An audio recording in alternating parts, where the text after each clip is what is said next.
Good evening, everyone. Welcome to the Board of Education meeting. The board has already met in executive session, and we saluted the flag while we were in there. So at this point, we're going to have a roll call. Mr. McLaughlin? Mr. Salmon. Here. Ms. Schaefer. Here. Mrs. Gray. Here. Ms. Singh. Here. Mrs. White. Here. Ms. Light. Here. Mr. Khanna. Here. Ms. Hira. Here. Mr. Markarian. Here. Mr. Syatt. Here. Ms. Fox. Here. Mrs. McCune. Here. Madam President. Thank you. I'm just going to draw your attention to the statement of public notice in the agenda. This is a regular meeting of the Board of Education of Bernards Township. Notice of the time and place of this meeting was provided according to the law. For members of the public that are unable to attend our meeting in person, a live stream link of the meeting is posted on the district website, bernardsboe.com. We very much welcome input from the public. There are 2 times during regular meetings that the public is invited to speak. One time is early in the meeting before the board votes, when you may speak about any item that's listed on tonight's agenda. Towards the end of the meeting, there is another public forum to address any matter of public concern related to the schools. When you approach the microphone, please state your name and address. Each statement made by a participant shall be limited to 3 minutes duration. No participant may speak more than once during a given public comment session. In order to run efficient meetings and to allow maximum opportunity for members of the public to speak, the board reserves the right to set a different time limit and/or an overall time limit. And what we were doing lately was 45 minutes total for the first public comment and 45 for the second, which if there's a lot of people, we could end up hitting that. All statements shall be directed to the presiding officer. No participant may address or question board members individually. As a courtesy to those individuals unable to attend our meetings in person, public comment may also be made remotely through Zoom. If you're interested in doing that, you should go to the district webpage, bernardsboe.com, and select Board of Education, followed by public comment to review the specific instructions, or there's a link in this agenda that you can go through it that way also. Public comments made in person will be processed first, then comments via Zoom. No comments will be accepted before 7 p.m. or after the last item board forum of the agenda begins. Please understand that public comment portions of our agendas are not structured as question and answer sessions, but rather they are offered as opportunities to share your thoughts with the board. The board and/or administration will respond to public comments to the extent possible. Any board responses to public comments will generally be addressed during board forum or during committee reports. However, all comments are considered and will be investigated and addressed as appropriate. Please be courteous and mindful of the rights of others when speaking. Comments may not be abusive, obscene, threatening, or irrelevant. Please understand that students and employees have specific legal and privacy protections. The board is not permitted to respond to public comments about students and employees. Please also understand that the board will not be responsible for the content of comments made by members of the public. Members of the public are cautioned that they are speaking at their own risk, and any personally directed statements they make may subject them to legal liability to the affected individual. If it is necessary for the board to go into executive session at the end of the meeting, we will provide an estimated length of time for the session and let you know whether any action is anticipated to be taken upon returning to public session. Okay, thanks for bearing with me. We're now up to our student representative. Welcome to our new student representative for this year, Petra Deffenbaugh. Hello, everyone. My name is Petra Deffenbaugh, and I will be your Bernards Township Board of Ed student representative for the coming school year. I am the school president, captain of the ski team, and involved with a variety of Ridge clubs. I'm super excited to help inform you of all the incredible accomplishments of Ridge High School students and share some of the things that go into our day-to-day life. We've had an exhilarating start to the school year. On the first day of school, the Project Adventure peer leaders and student government representatives collaborated on a field day, giving students an opportunity to play games and get to know each other amidst a series of back-to-school meetings. On September 12th, Ridge had its picture day, gearing up for our lanyards and other security protocol. As well, all Ridge clubs are beginning to fall back into their routines, having their first meetings and planning events for the upcoming months. Ridge Drama Club recently celebrated the start of their season with a Back to Theater party, in which they introduced their new director, Mr. Lynch, and the new director of Tech Crew, Mr. Berry. As well, they introduced the fall play, The Curious Incident of a Dog at Nighttime, and spring musical, Newsies. Student government is currently in the midst of our freshman student government election and has been working hard to plan events such as Spirit Wink and the Homecoming Tailgate, which will be open to all grade levels. On Thursday, Ridge Tea Time is hosting a blood drive available to students, and as seniors trudge through the college application season, many schools are making their visits to talk to Ridge students. Later this week, students will have Start Strong testing during the first section of the day, leading to a changed schedule. On September 29th, there will be a back-to-school night for freshmen and seniors, as well as another back-to-school night for sophomores and juniors on October 6th. Ridge's sports teams have also began the season with much vigor. Girls soccer has kicked off their season, defeating Immaculata in their first game. Both the girls field hockey and boys soccer team have claimed victory in their last 3 games. Girls volleyball team beat Phillipsburg last week 2-0. Our girls tennis team has had considerable success this season, having won 5 out of 6 matches in the past week. The Ridge football team has also kicked off their season, and we're trying to work with spirited students to create a change in the behavior seen in our student section during our last game against Phillipsburg. Our gymnastics team is also swinging into their season, and the cross-country team has hit the streets hard in preparation for their upcoming races. In just 2 weeks, Ridge is back to buzzing as usual, with first-year students adjusting to the halls and upperclassmen getting to see their friends. We are bustling with student life and school spirit, and many students are in anticipation of the exciting things in the year to come. It was wonderful speaking with you all, and I look forward to connecting Ridge students with parents and the board for the year to come. Thank you.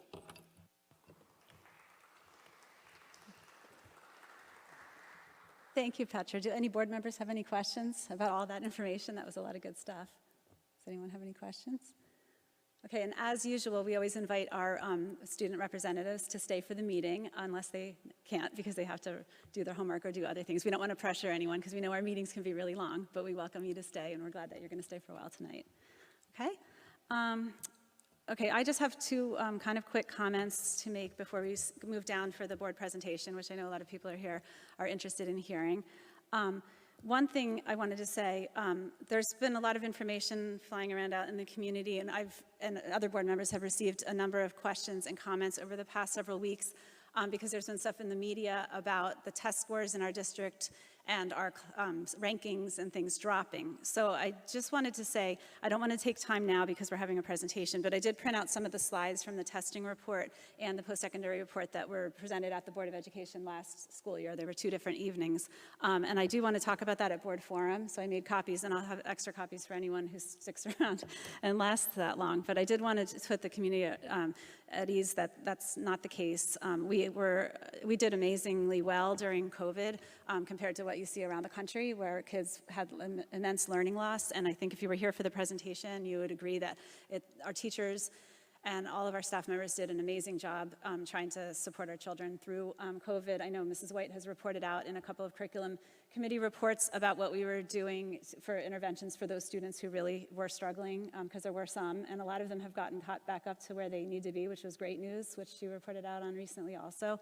So anyway, we can talk about that more later. The only other thing I wanted to mention is we are planning on October 3rd to turn our regular meeting into another BT Connect meeting, because I think all of us enjoy that format, getting to talk to each other a lot more than sitting up here.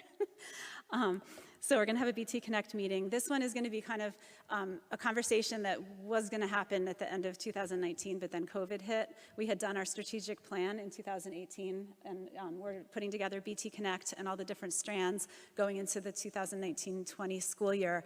And one of the strands was going to be looking at long-range planning, and we had a presentation in August of 2019 about all of our capital projects and our capital plan, and then we never had the follow-up conversation about how we got where we are and where we're going next. So that's what the BT Connect is going to be about. We want community members to come here. Karen and I are going to do like a little history lesson because we've been around so long, right, Karen? About how our budget got to where it is, our history that happened over the last 10 or 15 years with, whatever debt. I've heard that some people think we took out more loans for the Ridge cafeteria a few years ago, which is not the case. We haven't taken any loans out since 2005. So I think we need a little bit of historical background, but then we want the community to break into groups and talk about what priorities they think are important for the school district. So that'll be on October 3rd. And now we're going to move down there for the presentation.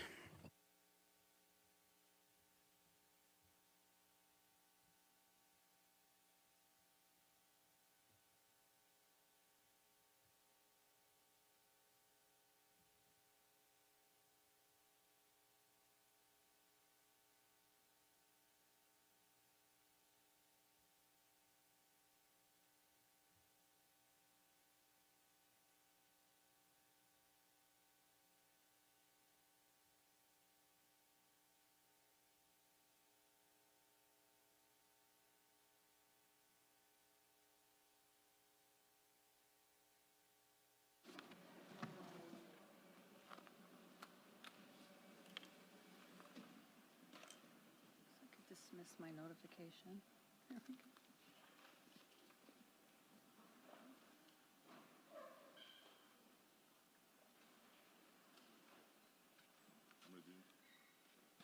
Want to pass some of these out? Or? Oh, just okay.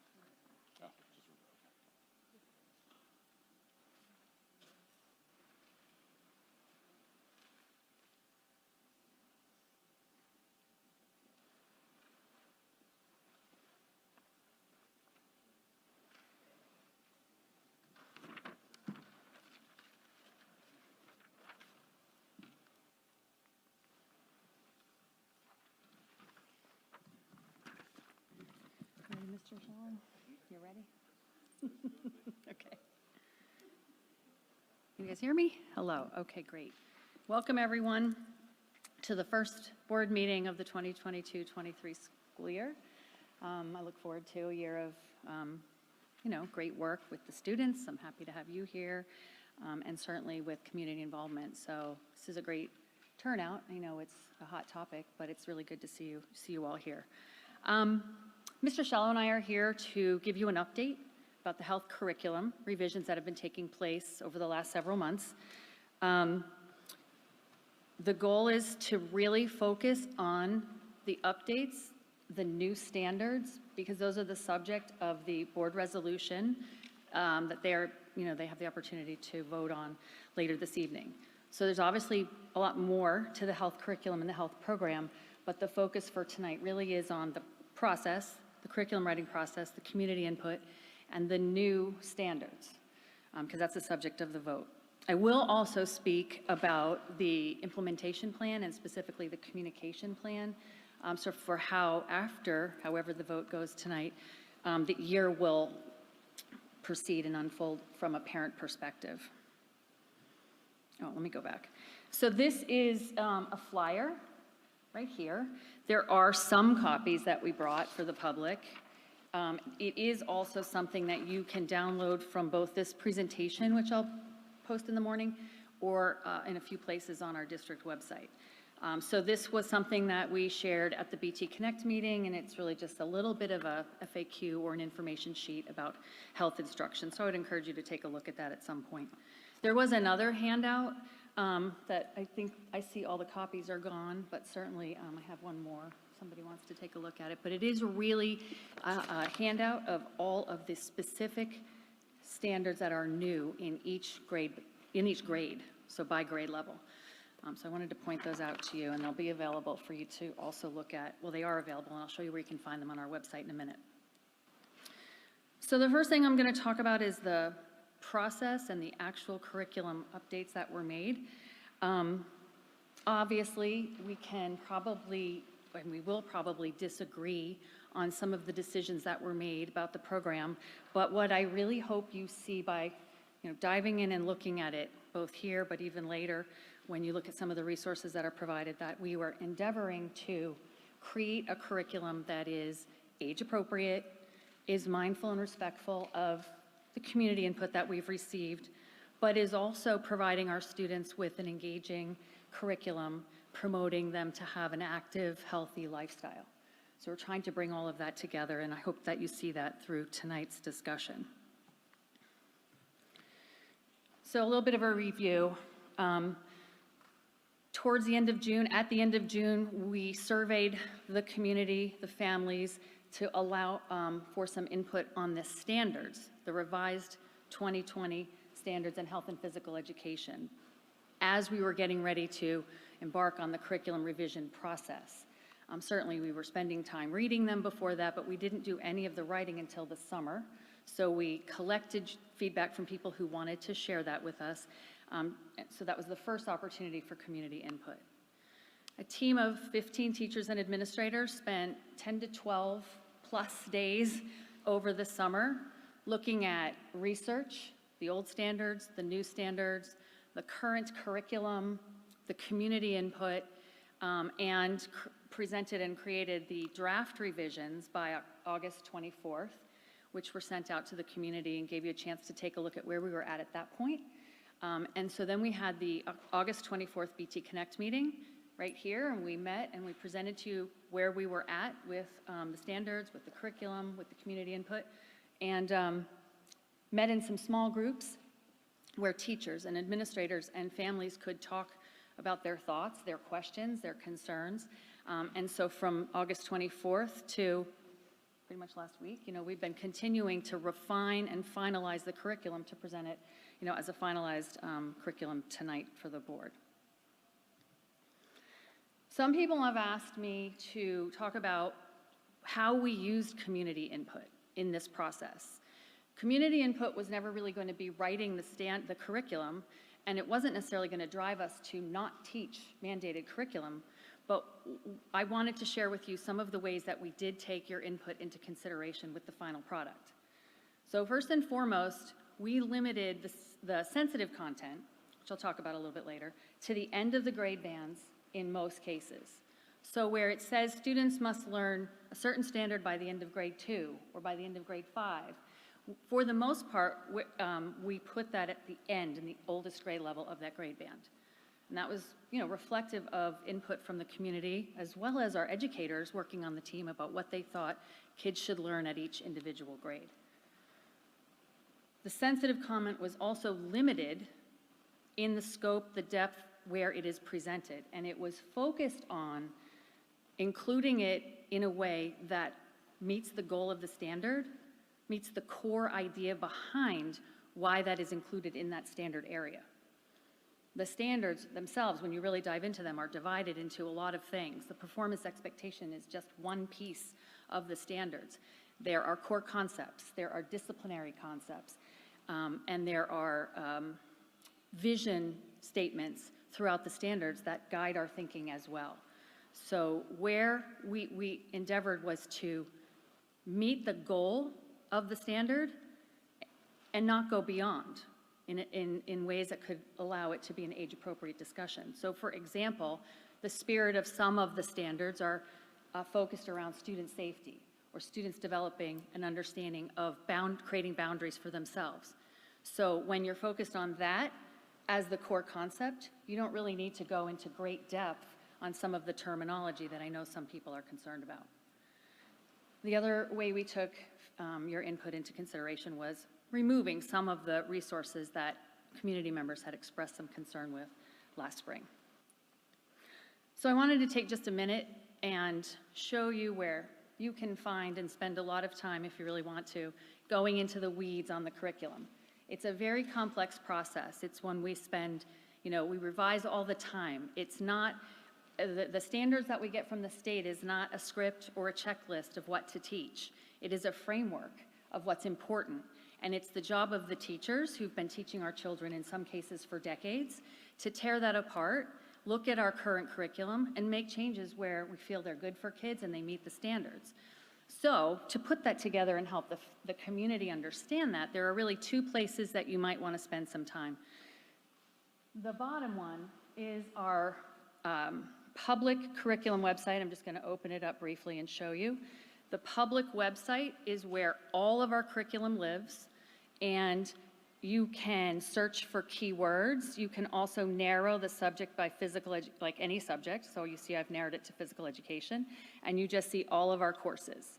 And so if you open up any one of the courses, which I'm sure some of you have spent some time doing, this is the formal curriculum. Whenever it's revised, it would be reflected here. It is broken down into units. You can see the length of the units, and within each unit, you see the big ideas, the essential questions, the enduring understandings, the learning outcomes, the standards that the unit supports. And then the learning plan includes learning activities for teachers to use and follow as guidelines. Some of them are mandatory, some of them are optional. And then the resources that are mandatory are linked or at least referenced in that portion of the Rubicon Atlas website. But because of the need to really understand this process, I did also develop this health and physical education website to better help you navigate the complexities behind it. So I just wanted to point out a couple of things. I'm sure some of you have spent time here. there's a lot of information about the standards and about the process, but within here in each grade band, and I'm just going to open K2 for the purposes of showing you the latest update, there are, when the BT Connect meeting happened, I had linked this chart showing you which units included what we would consider new content. But it really just told you which unit you could find it in. So now that we have finished the curriculum updates,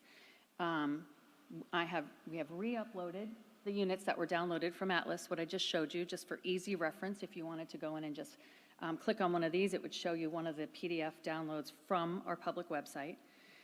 But here by grade band, I've listed the new content, and that is also what is printed out here as one of the handouts.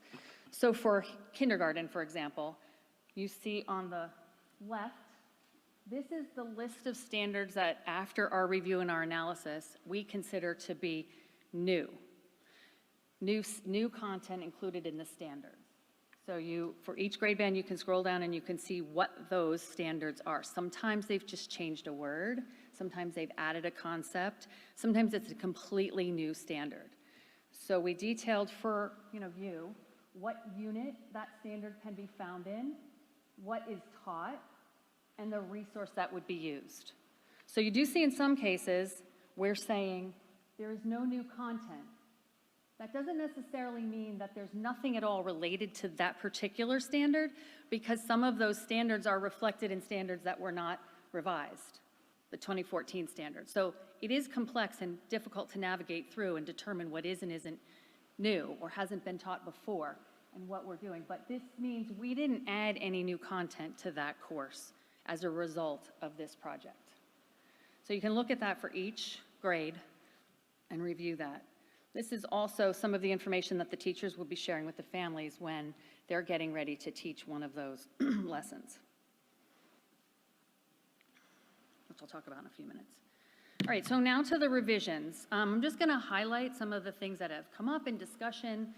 Like I said, it obviously takes quite a lot of time to read literally everything that has been revised. I can't possibly cover 13 courses and every change that has been made in, I think Mr. Markarian said it would take us 2 weeks earlier today. So I'm going to highlight the things that have been the biggest subject of discussion, the biggest source of change. It doesn't necessarily mean I've captured everything that people might be concerned with here today, but I also wanted to point out a few things about health instruction while I'm at it.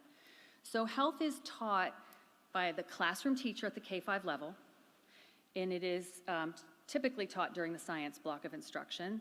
So it's taught typically one day a week for 50 minutes, or teachers have the option to combine so that's 4 50-minute blocks of instruction in a month. So sometimes they do it once a week for a month. Other times they might combine it all together and do 4 blocks of instruction in a row or close to in a row at the end of the month or the beginning of the month. So I'm just trying to represent for you the length of time spent on health at the elementary level. So specifically, one of the areas of concern has been the standard where they introduced the concept of medically correct terminology, including genitals. So genitals are not defined or named until grade 2. It's maybe confusing to understand that when you read the units, the curriculum, because lots of health units talk about body parts. But only in grade 2 is the terms included as definitions that would include any genitalia. And those specifically are in the unit talking with students about how to maintain body safety. So the only genitals named in that unit are penis, vagina, buttocks, and breasts. Next, instruction on gender identity is limited to providing a definition of gender identity along with gender expression in the 5th grade. Previous to the 5th grade, the discussions around gender are about gender norms, gender stereotypes, and not about gender identity. So it is defined in 5th grade. In the puberty unit in grade 5, students discuss many hormonal changes, but we do not teach or include anything about masturbation or sexual response/feelings. That is not included in 5th grade. Finally, in the reproduction unit in grade 5, intercourse is defined clinically in the context of fertilization. Not very different from the old standards. Mr. Shallow is going to stand up and talk to us about 6-8 and 9-12. Okay. Thank you, Mrs. Fox. I must say before going ahead that this has certainly been for us a most challenging project. We were given an edict to implement these new standards, the 2020 Comprehensive Health and Physical Education Standards. Knowing that some of this was in contrast to some of the religious and/or moral beliefs of our community. And I think our committee worked very hard to try and meet these objectives in a way that is as receptive as possible or incongruent with the community at large. We're very sensitive to this and have worked awfully hard in that vein. So with that being said, looking ahead to the 6th through 8th grade health new content areas. First up, in contrast to the elementary school where the classroom teachers teach the health courses, in the middle school, health is taught by the health and physical education teachers. In each case, grades 6, 7, and 8, it's a one marking period course done straight through over a period of approximately 45 days, each lesson consisting of about 41 or 42 minutes. Again, very different than the format in the elementary school where it might be once a week or broken up into small segments over the course of a week. Types of intercourse are mentioned as they relate to how sexually transmitted infections, STIs, may be contracted and how pregnancy occurs. There's no detail going into types of intercourse, descriptions, graphics, anything like that. It is all related to the STIs that can be contracted through each of the veins. And then lastly, gender identity is taught in 7th grade in the context of understanding and respecting differences between individuals to foster a safe, inclusive communities for all our students. Statistics are very high on students that are bullied, et cetera, for having a minority gender identity. And we want to make sure that our students understand that they must respect all their peers.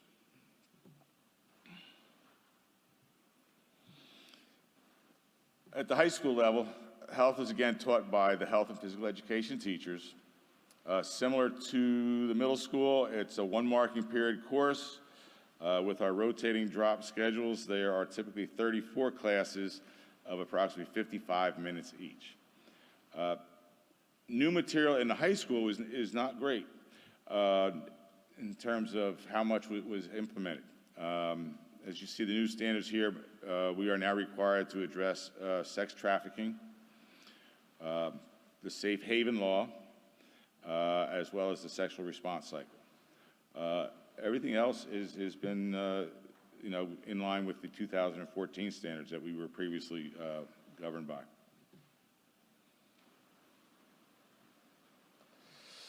And this is slide here is just to give you a depiction of how much of our health instruction addresses family life instruction or family life material within the entire health curriculum.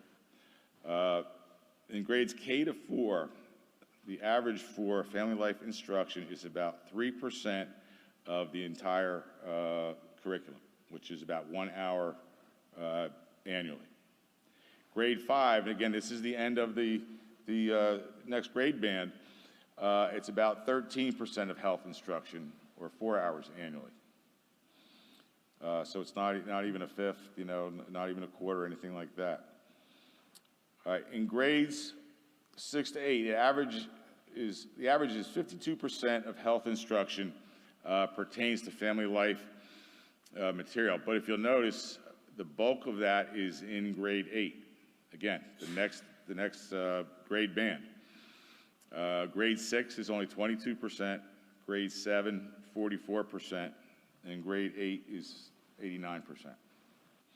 All right, lastly, when we get to the high school, grades 9 through 12, the average across the 4 grades is 26% of health instruction, or about 8 hours annually.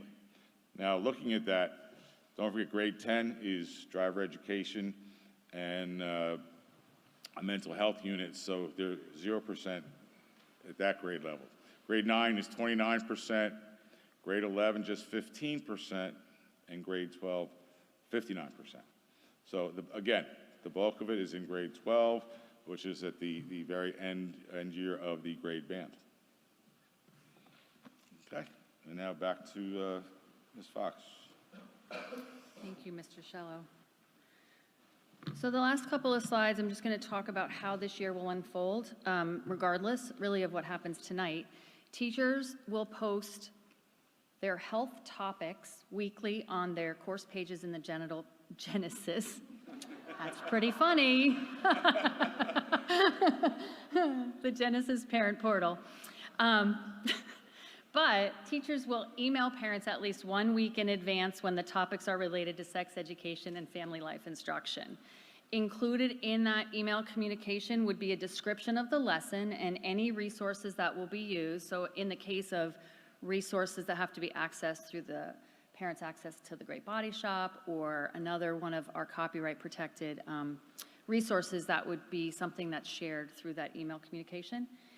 That communication will also include the link for parents to use if they would like to exercise their right to have their child excluded from that instruction. So when the parent, the teachers will let you know a week in advance what the topic is going to be when it is related to family life and sex education. In order to submit that request, you need to fill out that form and email your teacher at least 2 days before that instruction is to begin. And on that form, you're going to tell us what you object to. So then administratively, plans can be made for how that's going to be managed.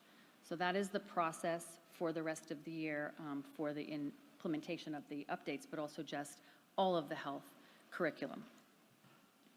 And that is it.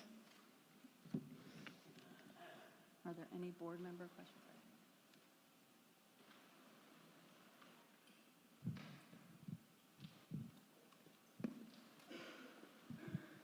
This provides the opt-out procedure for the health-specific lessons, but as I was reviewing my son's curriculum, I noticed some items of concern that I wanted more information on related to social studies and the definition of family and social studies as well as science. So is there number one, is there the capability to opt out of those lessons in those topics as well? And the second question I have is to what extent has the curriculum sought to remove gender-specific identity terminology, such as he, she, him, her? Okay, so your first question is about, I think, whether there's an opt-out provision for other content areas.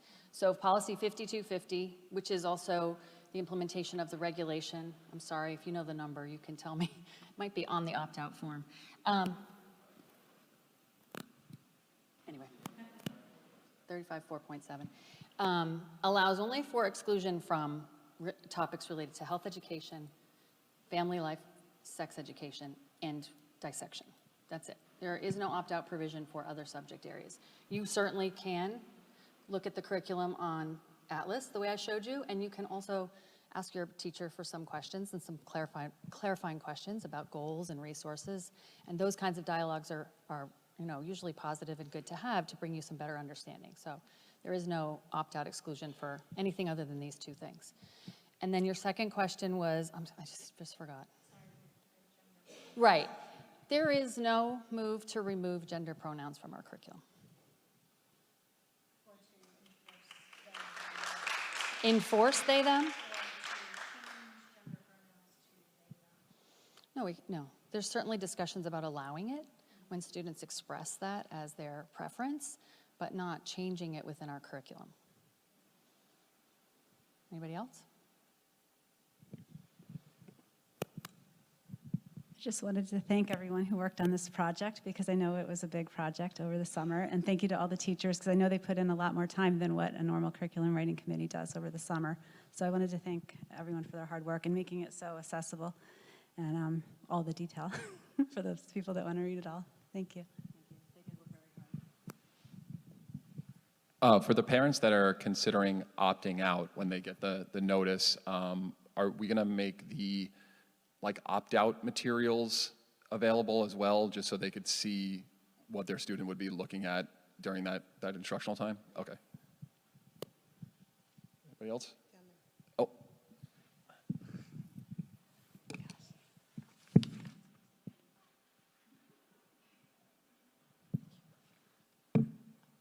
Just out of curiosity, are we considering putting at the end of the year not a list, but a number of people who have opted out? I'd be interested in knowing what percentage of people actually chose that option, in what grade bands, and where it comes.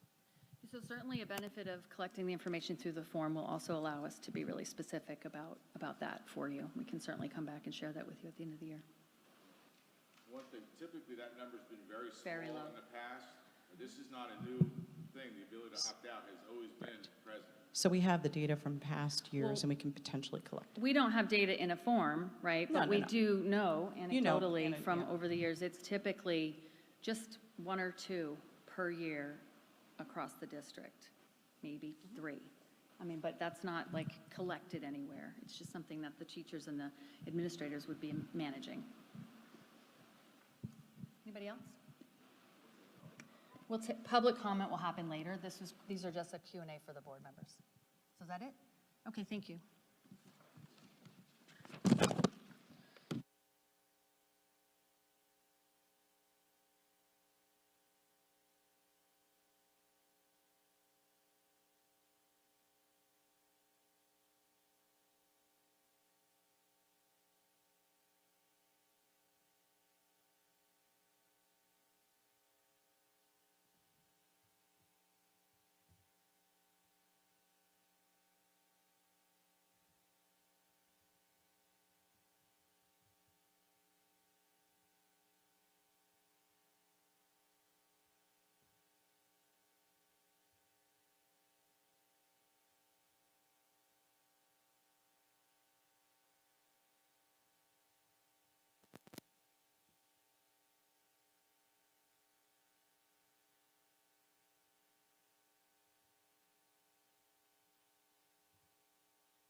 Okay, we're now up to the superintendent's report. There's one item. Would someone like to make a motion for that item?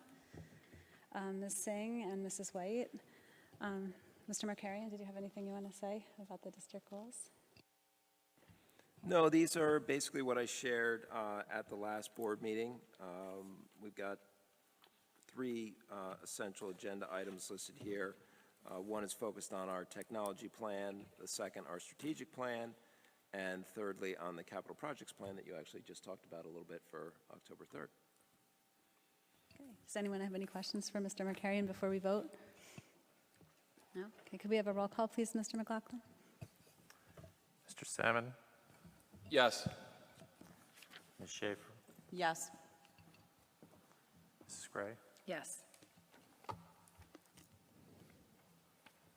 Ms. Singh, Yes. Mrs. White, Yes. Ms. Light, Abstain. Mr. Khanna, Yes.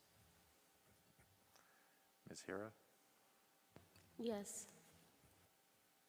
Mrs. McCune, Yes. Madam President. Thank you. Okay, we're up to public comment on agenda items. So if you come up to give a public comment, please state your name and address, and then you can sign in on the clipboard afterwards if you'd like.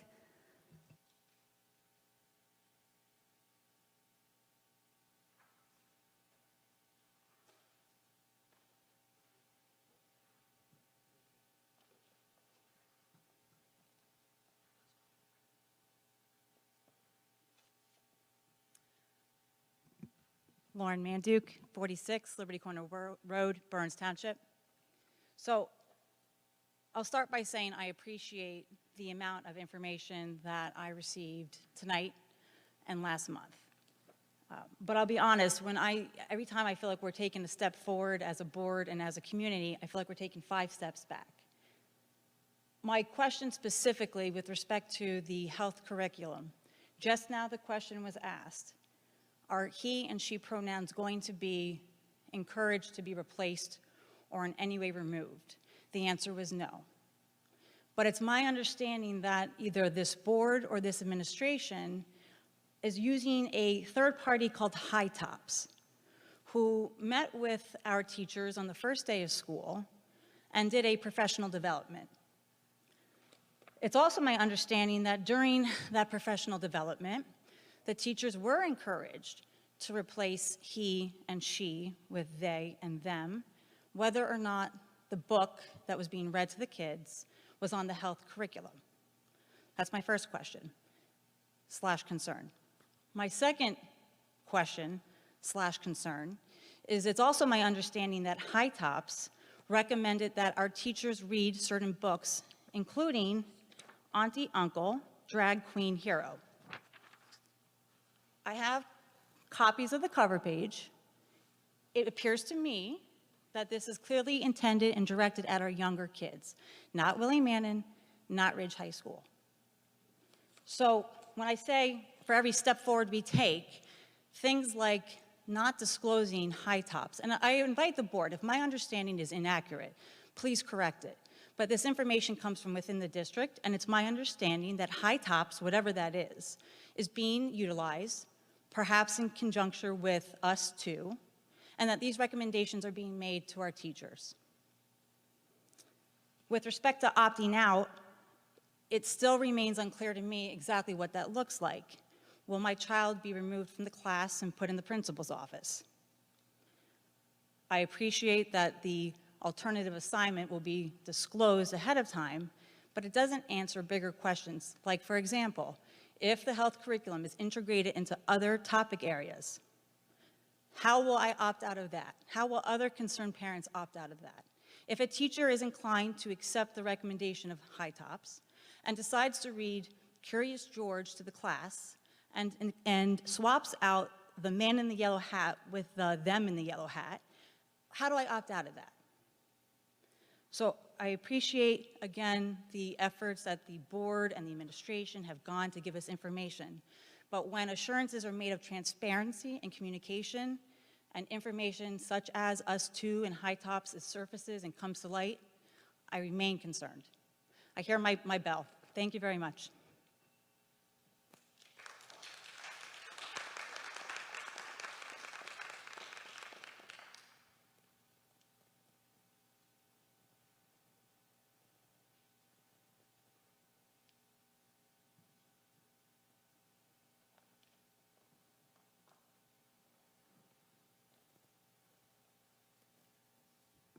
Good evening. My name is Lisa Munoz, 188 Route 202, Basking Ridge. I've been to a handful of meetings since January because I had gotten heads up about the curriculum in the fall that was very disturbing to me, especially the sexually oriented information that was going to be given to the young children. I then participated with some moms and dads to help support some kids who were totally bothered, grieved by the class they were taking in the fall, and that it seemed to be very critical of their Judeo-Christian faith. So we went to a board meeting, and we were met with an army from the Garden State Equality Group because they got heads up we were coming to ask that you please notify the parents when the children have a question about their sexuality and don't go behind the parents' back, that they would please reconsider the curriculum. So there were at least 300 or 400 people there that night dressed in their flags and all in unity, and definitely there was an anti-parent feeling there, that the school was their safe haven, that the counselors were their saviors. And so the leaders in that we all got a chance to speak. And it was very sad to see the teenagers longing for love and acceptance and falling into something as being into the LGBT community and welcomed in. Not that we don't love people, but this is appalling. We have a separation of church and state. Judeo-Christian is kicked out of the public school system, but you've now allowed humanism, which is an anti-Judeo-Christian system. It's also a religion. And I'm totally opposed to it. And I know for those who have a faith, if you're lukewarm, it's not a good position to be in. We're hot or cold for the Lord, or hot or cold for the anti-Lord. And this is not a good idea at all. You do have a choice to say no. It was not mandated. And those of you who are on the fence of whether or not you should support this, I truly just please say, I say to you, please say no. That's it. It's a gradual thing from the beginning to the end. There's an agenda. I've spoken to people that have worked in these fields, that have come out of human trafficking, that have taught for Planned Parenthoods, and they see the damage on the children. You can't sugarcoat any of this. It's one big picture of an agenda to get from holy to something that's completely just not right. Thank you.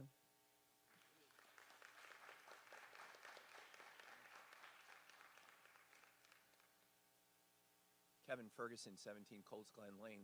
2 questions.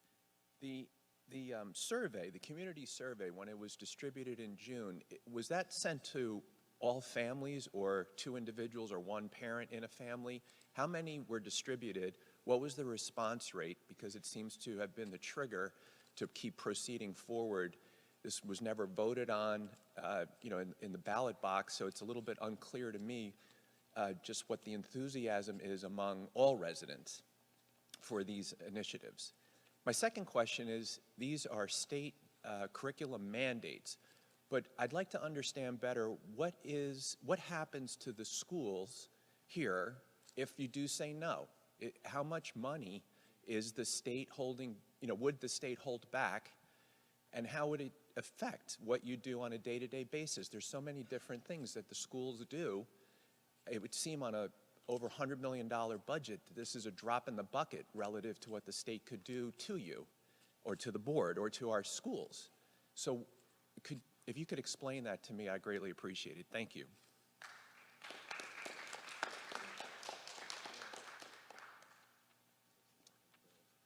Cody Smith, 36 Royal Oak Drive, Far Hills.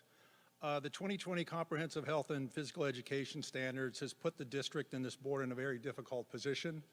The new law was handed down by the progressives who control Trenton, and unfortunately, we must deal with it.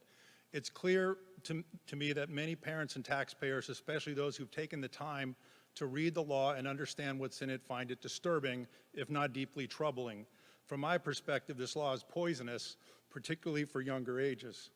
I've had 5 children graduate from LCS, and I thank God they weren't subject to this absurdity. Maybe the only positive in the new law is that it allows the school districts the flexibility to decide what is age appropriate for their students. As a consequence, districts have developed approaches to mitigate and even remove the harm that this law will cause. For instance, they've moved the offensive curriculum to later ages. They have compartmentalized the curriculum so it's easier for parents to identify. They have stalled and implemented to buy more time to monitor developments in Trenton, which includes potentially removing penalties for noncompliance and even repealing the law. And of course, they have outright rejected adoption of the new standards, stating Trenton's values are not those in their school districts. From watching tonight's presentation and attending the BT Connect meeting last month, it appears this district has gone all in, adopting the new standards age by age, line by line, word for word. In many cases, is it really appropriate? In my case, is it really appropriate to destroy my 8th grade son's innocence by teaching him about anal sex and how to protect himself from the resulting STDs? Apparently so. Some like to say if parents have a problem, just opt the kids out. How convenient. During the BT Connect meeting, I pointed out at that point that the 3 ways for 8th graders are taught to have sex would involve opting out of 4 of the 6 health units. Why so many? I was told it was scaling. Introduce the topic, then circle back, and continue to build upon the foundation and reinforce learning. While it sounds like a great way of teaching, it begs the question of whether content parents find offensive can be surgically removed. And then there's the stigma of not attending class. What will the group chatter be outside of the class as interpreted and translated by middle school children? And even if a parent reviews a lesson plan in advance and thinks it's safe, He will never know what the teachers whose students view as authoritative and trusted figures might actually say that day or how they will answer students' questions. New Jersey law specifically allows a parent to opt his child out of, quote, any part of instruction in health, family, life education, or sex education that's in conflict with his conscience. The word health is all-encompassing. I have asked whether I can completely opt my child out of health class, effectively making it elective, and thereby taking responsibility for my child's health education. I'd like a formal response from the administration of the board whether a full opt-out is possible. Finally, the byline the supporters use for the new standard seems to be it's all about safety and respect. Safety means our minor children need to make responsible sexual decisions and protect themselves, and respect means acceptance of others, and in particular, encouraging those who chase alternative lifestyles. There's a fine line between safety and respect, and advocacy and indoctrination, especially if you're supposedly trying to remain neutral. Under the current approach, I question whether the district can even come close to achieving this outcome. On a separate agenda item on the Personnel Committee, it's unclear to me, but I would like to know whether board candidate Erica Blackman is either employed by or under contract with the district currently. Thank you.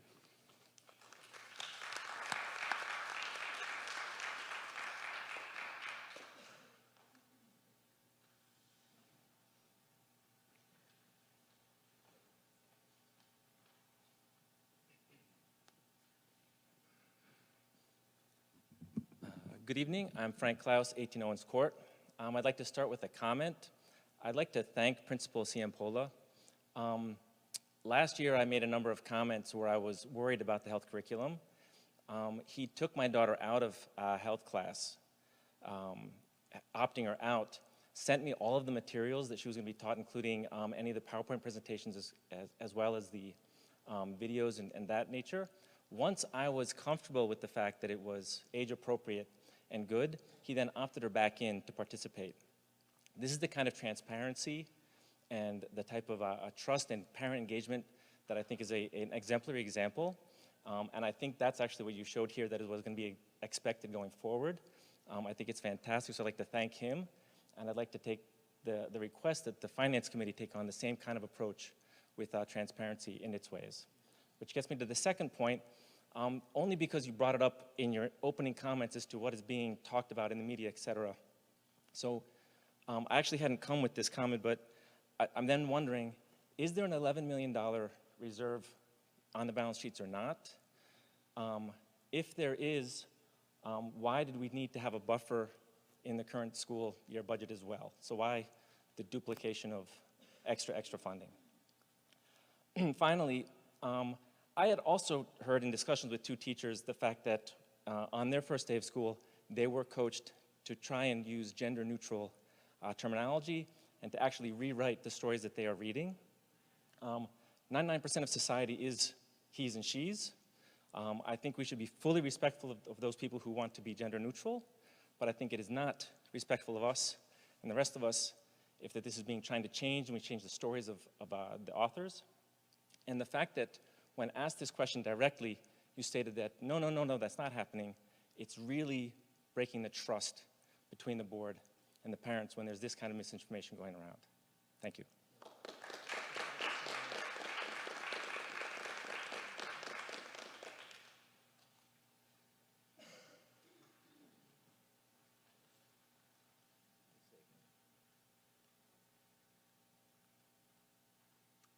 Annika Forzani, 45 Dawn Drive. I want to state that I originally also had some concerns when I heard that there were the new sex ed state mandates. So what I did was I talked to some people to learn more about it. I read some more about it. I attended the BT Connect meeting to learn more. I also met with the teachers who were working on the new curriculum, and I looked at parts of the curriculum. What I didn't do, I did not pay attention to fear-mongering, and I also did not listen to people who were trying to use these changes as a campaign tool. So I really went to these meetings and talked to listen with an open mind at the meeting, and what I learned in doing this is, first of all, I realized that the changes, even though people are making a huge deal about it, are actually seemed somewhat minor, and to me seemed very reasonable. that the changes were really made to promote an inclusive, non-discriminatory environment in our schools, and most of all, to keep our children safe, which is really, really important in this day and age. Also that the changes were made so that the kids would learn accurate information from trained educators rather than from their friends or from the internet. And meeting the teachers, I have to say, I was blown away with their professionalism and how they expressed how they would convey the information when teaching it. In the meeting, I also heard from some Ridge graduates as well as parents of graduates who had suffered from rather discriminatory attitudes in the past in this district. And I really came away from it with a feeling that, you know, it's incumbent on all of us to make sure that all children in this district feel accepted and that all kids are taught respect for children who may be different than themselves. Then Ms. Fox went through the surveys, and I saw that, you know, what you're dealing with, a very divided community. There are many, many people, many, many people, not often the ones coming to these meetings, who really want the district to provide this information to students and that support these changes. There are also parents who prefer that their kids not be exposed to these issues in the classroom as per the current guidelines. I completely respect that, and I understand that, and I appreciated hearing from those parents as well. But I learned that there's an option in those situations to opt out. So upon reviewing all of this, I determined that I do much prefer having my kids learn about sensitive sex ed topics and learn about inclusivity from these teachers and from these professionals. Now, I am probably one of the stricter parents in this district in terms of trying to limit my children on how much time they spend on screens. I am a Christian and I'm active in my church. But I also recognize that in this day and age, we have to realize that kids are going to find out this information, and they're going to find out inaccurate information if we don't teach it accurately. And so I feel it's better to get in front of this rather than having them learn it from the internet or the peers. But again, I respect parents who don't feel that way and really want to take this on themselves. I don't want to take this on myself. I would like the district to teach this to them. And I want to go back and saying I think it's really important that we have to remember that we're creating an inclusive environment for all children early on so children feel good about themselves. Not just a segment of the population, not just the conservatives, not just the progressives, but for all children. So I feel that given that the board and administration is responsible for all children, you did the right thing in giving the people the option to opt out, but offering it to the parents who want that or feel that it's important that it's taught by the school and not by the internet or friends. And I think it's the only responsible way to meet the needs of the entire community. So I appreciate that. And I also just want to express, you have had the last couple of years like almost an impossible position with some of the issues you've had to deal with between the COVID mandates with this sex ed, and you cannot possibly make everybody happy. And I have to say, I have such a great respect for you and your professionalism and the way you've been able to handle this to try to meet the needs of all the community. And I just really think it's important that you recognize that people coming here and speaking are not necessarily always representative of the entire community that you're representing. Thank you.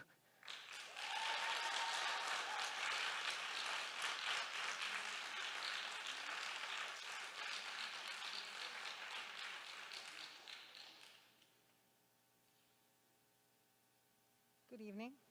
To piggyback Erica, I wanted to thank the Board of Ed, the Supervisor of Health and PE, Assistant Superintendent of Curriculum, and the many teachers and administrators who collaborated together with parent and student feedback to implement the new state standards into our already good health curriculum and therefore create a more inclusive curriculum for our students, faculty, and staff.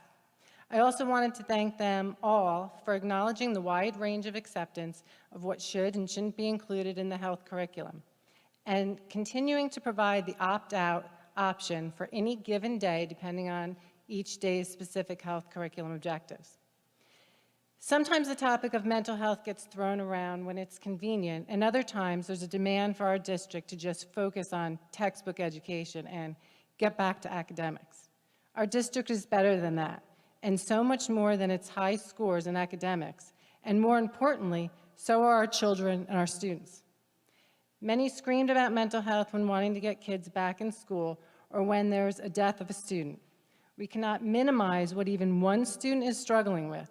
What we might not think is life-threatening to one student, no matter how young, may actually feel life-threatening to another. The best way to connect with each other is through knowledge. The more children know, the better they can accept and connect with each other. Thank you for your time. Thank you for your votes.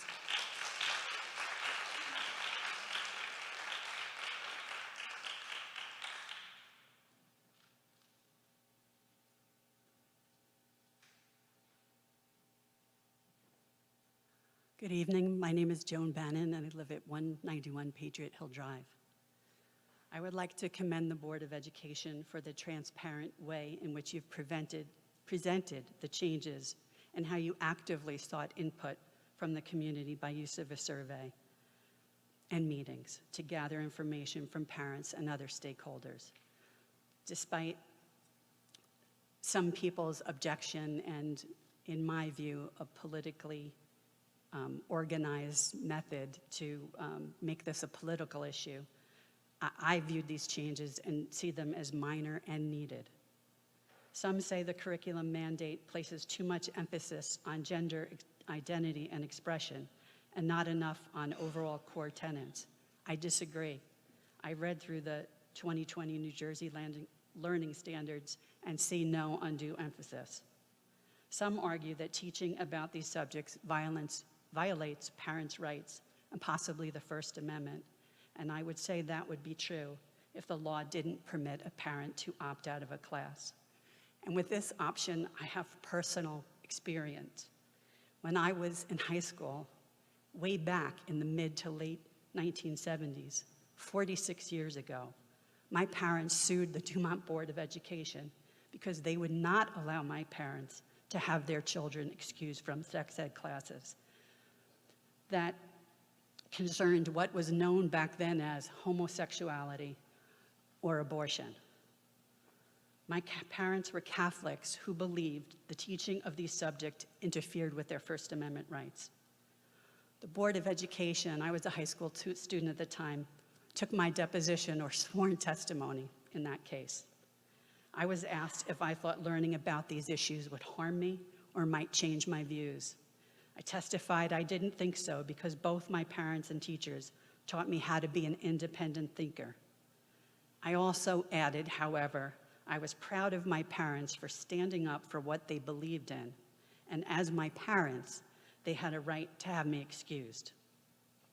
I'm not 100% certain because this was a long time ago, but I'm pretty sure because my parents succeeded in their efforts, the Board of Ed and then the legislature provided parents with the ability to opt out.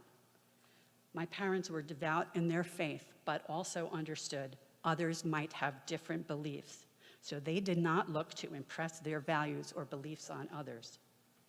So I and my 4 siblings were excused from that 1, maybe 2 days of health class. It caused us no harm. Ironically, not being taught about homosexuality did not prevent 2 of my siblings from being who they were, which are members of the LGBTQ community. What caused them harm was not feeling accepted and being made to feel something was inherently wrong with them. And what about my parents? Well, devout in their faith, they followed what they believed was the most important commandment: love one another as I have loved you. I support the curriculum and the parents' right to opt out, and I thank you for your efforts and transparency. There is no undue emphasis, just the desire to make all children feel safe and included. Thank you.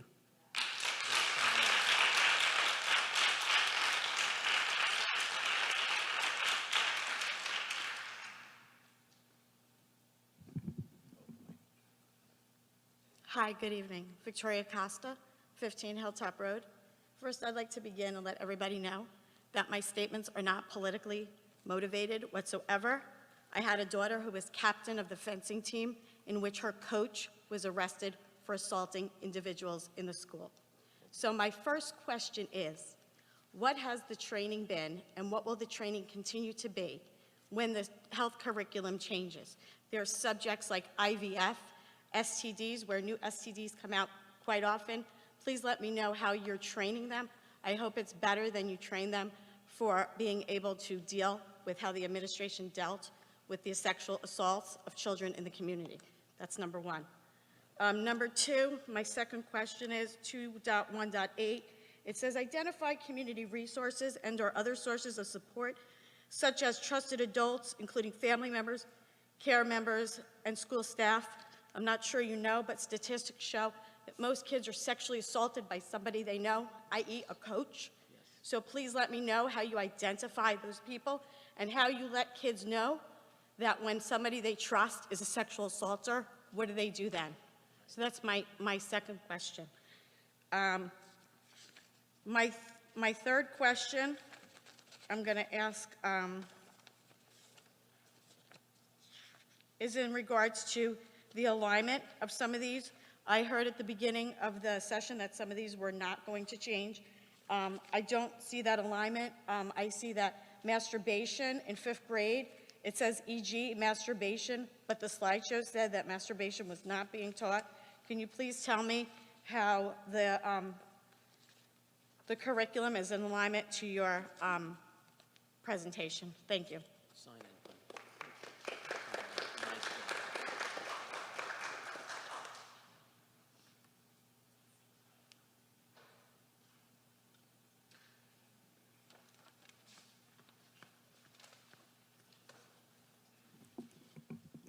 Diana Allen, 39 Kensington Road. I'm standing here tonight to advocate for my children, your children, and all of the children in Bernards Township schools. Our children's mental health is vitally important to consider. LGBTQ adults are more than twice as likely as heterosexual adults to experience a mental health condition. Transgender individuals are nearly 4 times as likely as cisgender individuals to experience a mental health condition. So what can we do to help? Well, the National Alliance on Mental Illness states that positive changes in societal acceptance of LGBTQ people act as a protective factor for mental health. That's exactly how we can help. We can trust our teachers to educate our children to help make our schools a safe and accepting place for all of our children. A 2019 school climate survey showed that 86% of LGBTQ youth reported being harassed or assaulted in schools, which can significantly impact their mental health. High school students who are lesbian, gay, or bisexual are more than 4 times as likely to have attempted suicide compared to their heterosexual peers. LGBTQ youth who have access to spaces that affirmed their sexual orientation and gender identity reported lower rates of attempting suicide. Bernards Township schools should be that space. I don't want to just stand here and list out statistics and surveys and studies conducted on this topic that help to justify the need for the updated health curriculum. What I want to do is bring this down to a human level. We could be talking about your child. We could be talking about your child's best friend. We could be talking about the student who's sitting behind your child in the classroom. What we need to do as parents and what our teachers need to do as educators is to keep all of those children safe. And education is the key. The updates in the health curriculum are designed to help protect the mental health of all of our children. It's simple, really. Our schools need to be a place where all children feel protected and empowered. It's our teachers' job to educate them. Let them do their job. Thank you.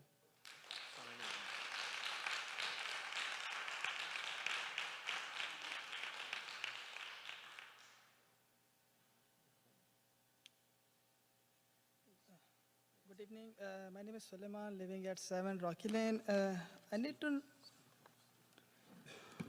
to know, like, why we need to teach the sexual education starting from kindergarten to grade 5, because kids are innocent, their brains are empty. Whatever we feed them right now, they will learn that. Like, my son is 7 years old. He watch physics, science, James Webb, technical cartoons, technical shows, and he's very like he's learning too much that kind of stuff. So instead of teaching sexual education in the school, why we don't teach something good, which is according to the 21st century, so a person can be more effective in this society. Like these things, the kids can learn with the passage of time. Everything should be age appropriate. Like I was reading the curriculum.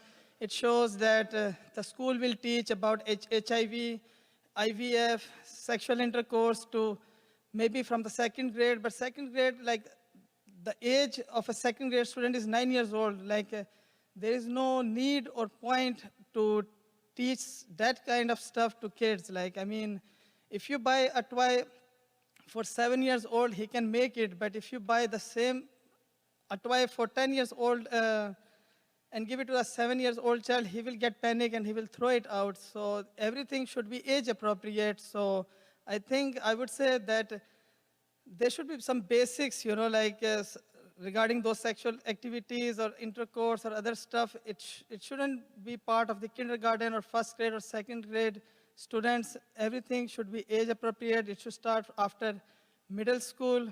Like I would say, like if that is mandatory or the state needs that, so it should start from at least in the middle school, not in elementary school, because again, as I said, like kids are innocent. They should enjoy their life up to 10 years old. After that, they have plenty, they have their whole life to learn about those things, and they can do whatever they want to do, but it's too early to teach that kind of stuff to kids. Thanks.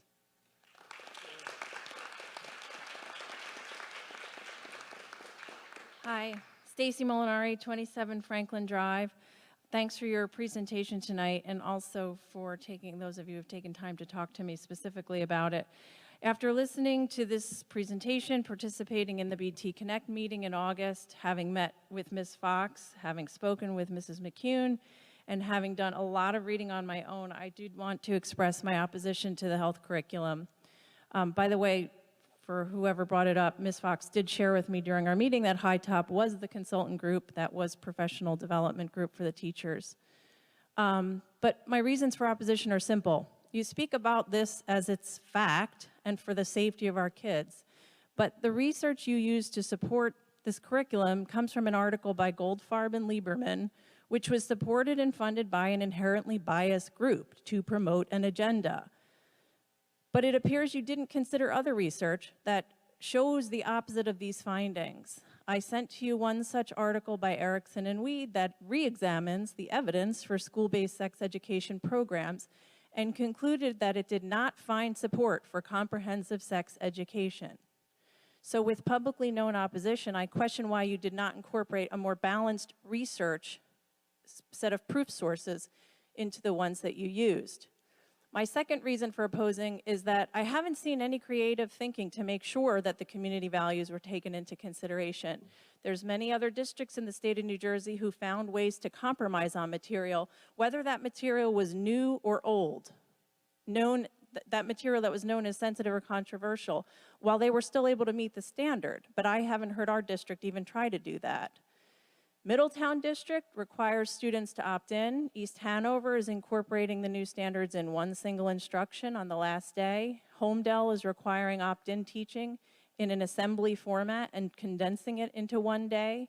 Marlborough is not holding discussions of sex orientation and gender identity in elementary school. Jackson is not using the Department of Education resources, and all objectionable content will be taught at home. Upper Pittsgrove will require controversial expectations in the 2.1 standard to take place at home through home projects for elementary and middle school students. And as you know, other districts have outright voted down the curriculum. So while I'm not asking you to not find a way to incorporate the requirements, I am asking you to be more balanced in the research you use and innovative in your approach. Therefore, I ask you to vote no and go back to the drawing board. And finally, I have to state that just being opposed to the curriculum does not mean opposition to any child or to any specific group. Thank you.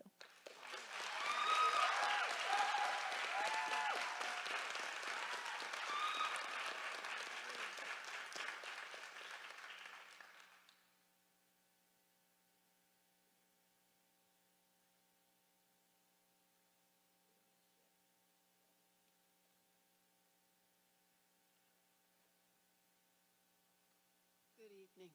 My name is Jean Rose, 41 Knollcroft Road, and I do thank you all for being here. I'd like to support the woman who just spoke.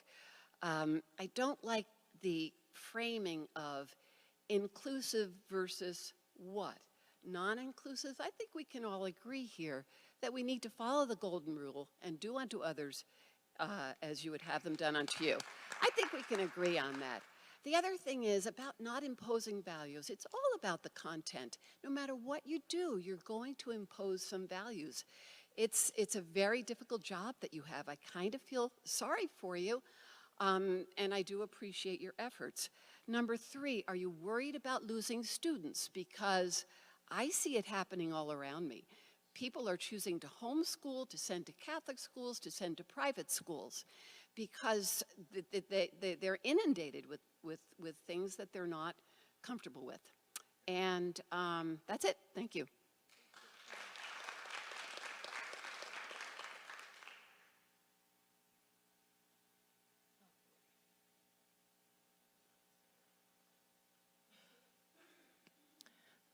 Debbie Marcus, 16 Lafayette Lane.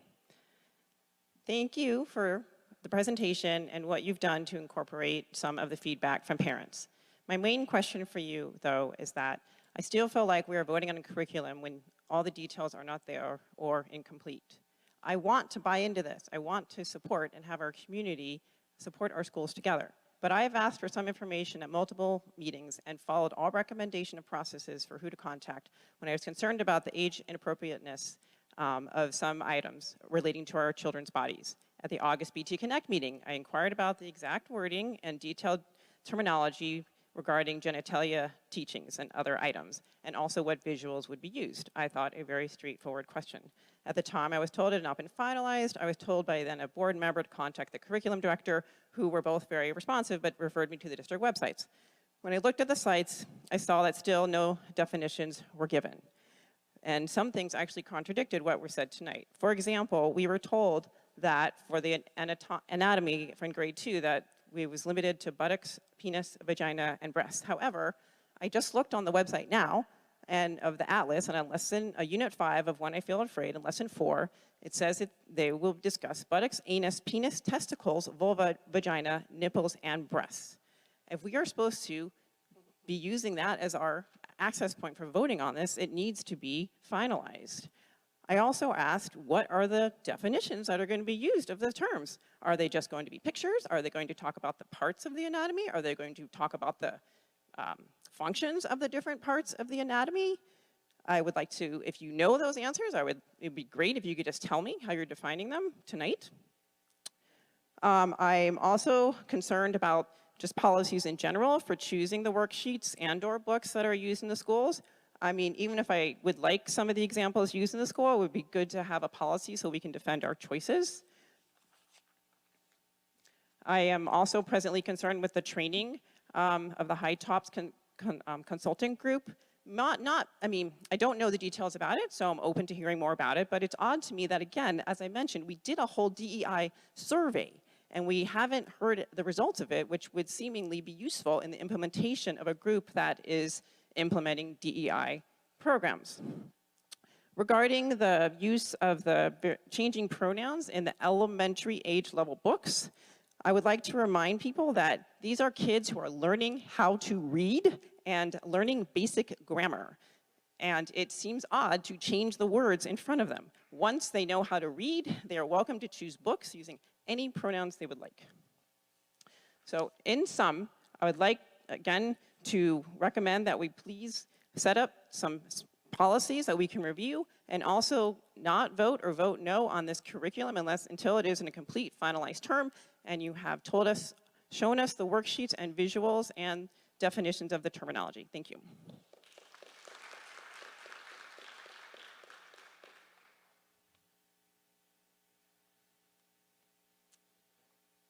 Erin Coonahan, 8 Hancock Court. So we've heard a lot over the last couple months about what our community values are and whether or not these guidelines align to them. This is a public school system, and we are implementing state guidelines.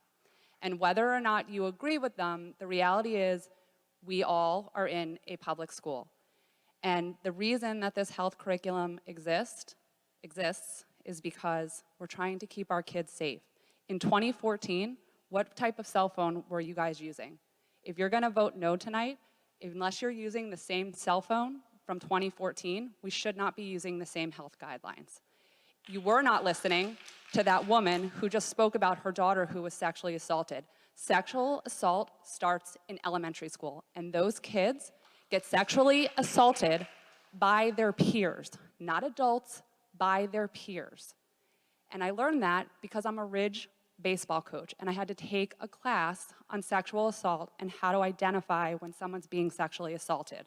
And nothing was more horrifying than knowing that my kindergartner could be sexually assaulted by another student in her school, and because she thinks, she doesn't have a penis or a vagina, she's not gonna know how to talk about it appropriately. That's not what we should be teaching our kids. They have to know what the real terminology is so that they can advocate for themselves, because no child should get to high school or middle school and not be able to advocate when an adult takes advantage of them. This curriculum is critical, and whether or not you want to opt in or opt out, that is everybody's choice, and you have a choice.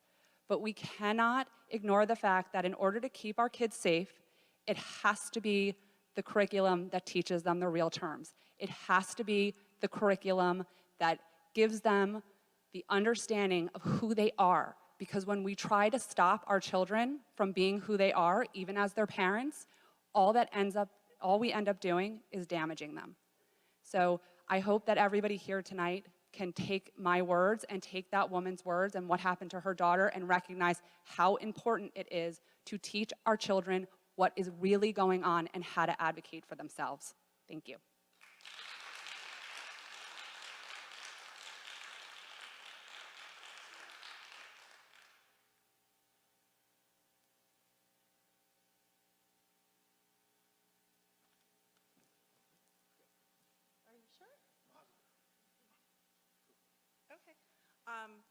First of all, I have to say I'm a little nervous, which is really unusual, but I'm a middle school teacher. Oh, my name's Eva Daffenbaugh. I live at 3633 Valley Road in Liberty Corner. I have 2 children in the high school, and I am a little nervous even though I'm a middle school teacher.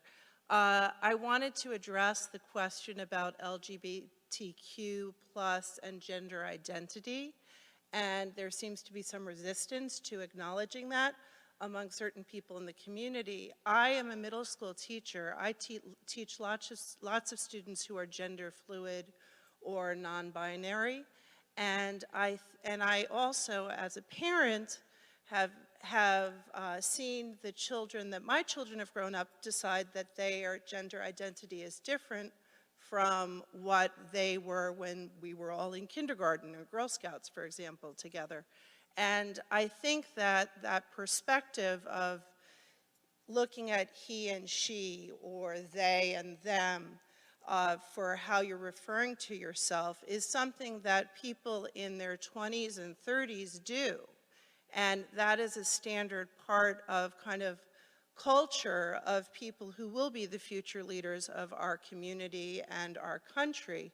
It just might be a new concept to many people who have children or who are my age, and something as a teacher I need to be aware of. So I think that understanding gender identity at a very young age is a very pragmatic point of view to teach to children, to understand that you can respect yourself no matter what you consider yourself to be assigned at birth. And the major disconnect is one of age, that being the age of the people that are making the decisions or commenting upon, versus the age of the people who will be the future leaders in our community. So thank you very much.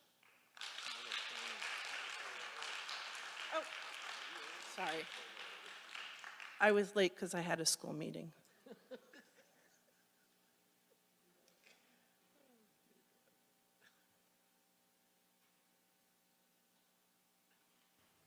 Are there other people for public comment here? I thought so.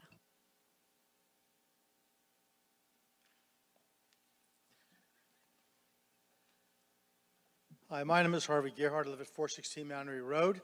and it's a long time since I've been at Ridge High School. My kids have graduated here a long time ago. A lot of my neighbors and friends have asked me to stop by and see what I think about all this, because I am interested. I'm a taxpayer, and this is my community. And what happens in the high school affects the community to a really great extent. I think the problem is that we have people of goodwill on both sides of the aisle. Everybody has a point, and I think the big problem is that there's been a lack of transparency. I think there's been a lack of transparency. I went to your website to look at the curriculum. I found it vague. There are no details. It was rather obfuscating.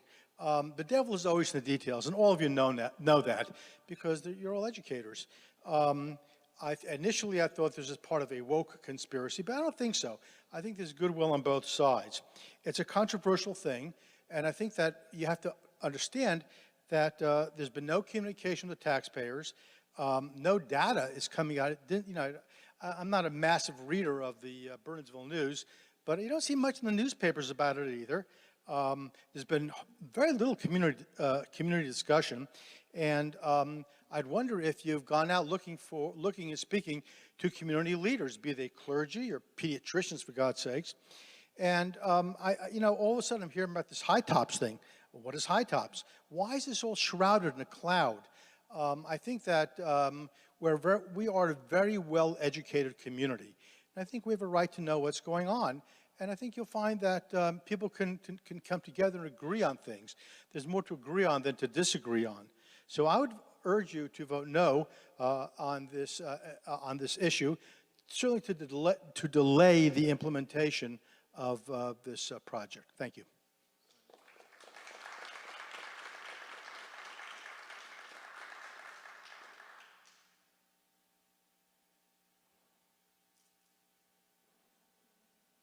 Anyone else here in person for public comment?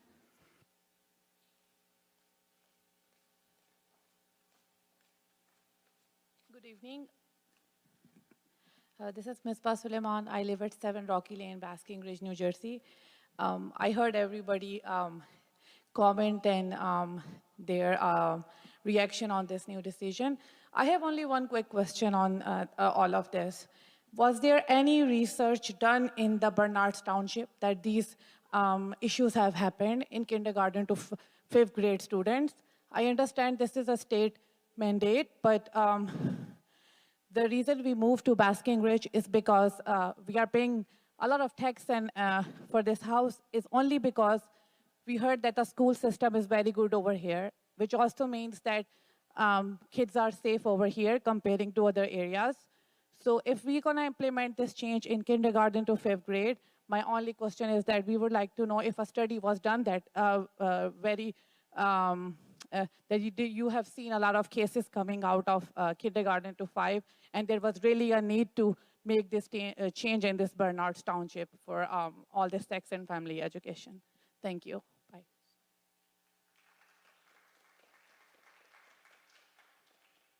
Just for everyone's notice, we are running up against our 45 minutes for the first public comment, so we'll take another person, and then we'll look on Zoom and see if anybody's on there waiting to come in.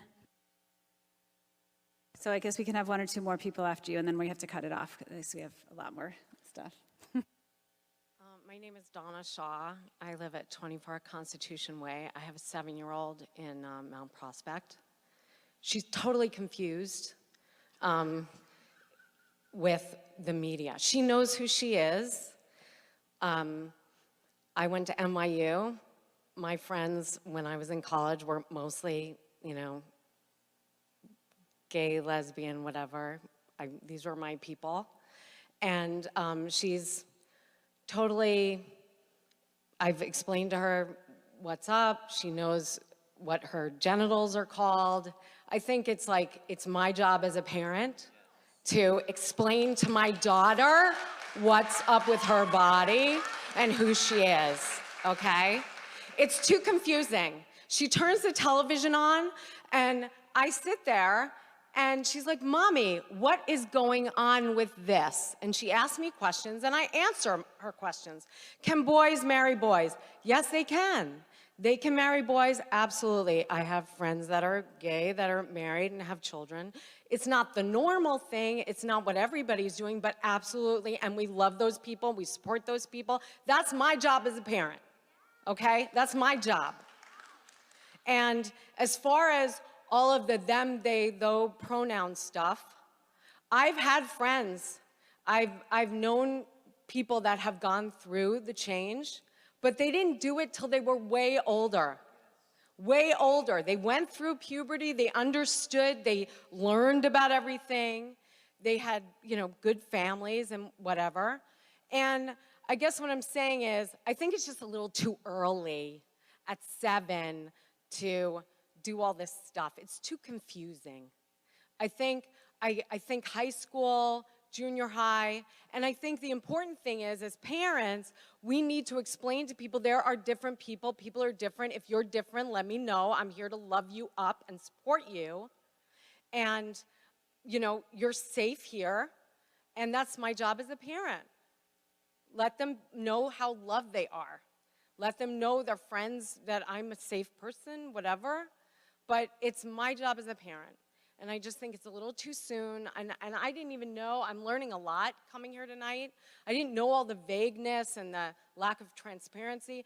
I want to know what's going on. And I'm really upset that some teachers are changing pronouns in Curious George. That really bothers me. I don't know. Does anybody else get bothered by that? I think it's weird because they are trying to learn grammar. And the them, they, and it's too confusing when they're just trying to learn how to read. So thank you.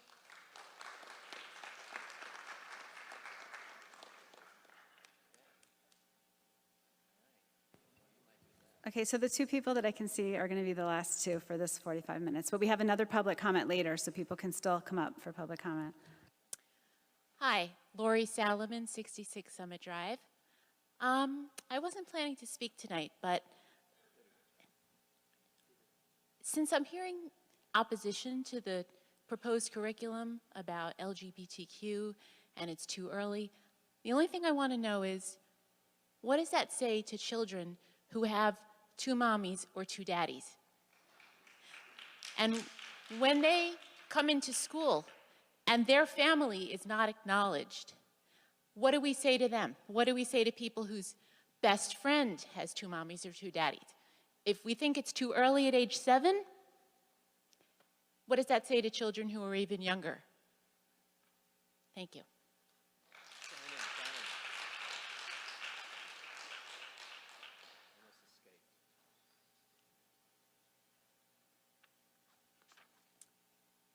Hi, Kathleen Connolly, 15 Riverside Drive. I'm an educator. I've been teaching in Somerset County since 1998. I'm a graduate of Teachers College, Columbia University. I grew up in New York and in the city at a young age myself, where the village was the place where we went to meet people of different identities, different sexualities, and I have no problem with that. I'm actually an arts educator. I was a professional dancer. I worked in New York City for one of the top modern dance companies in the world. I have a pretty extensive arts education background. However, looking at this, I think that as an educator, I would never go into a second grade class and teach them about vaginas and buttocks and breasts. I love bodies. I teach bodies all the time. I teach anatomy, as a matter of fact. I have no objection to clinical studies, but for second graders, indoctrination, I'm against.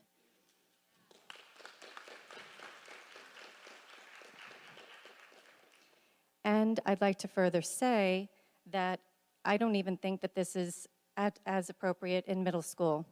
Those kids are still very impressionable. They're still figuring themselves out. They don't have an identity as far as their sexuality. A lot of them don't. Thank you for your time.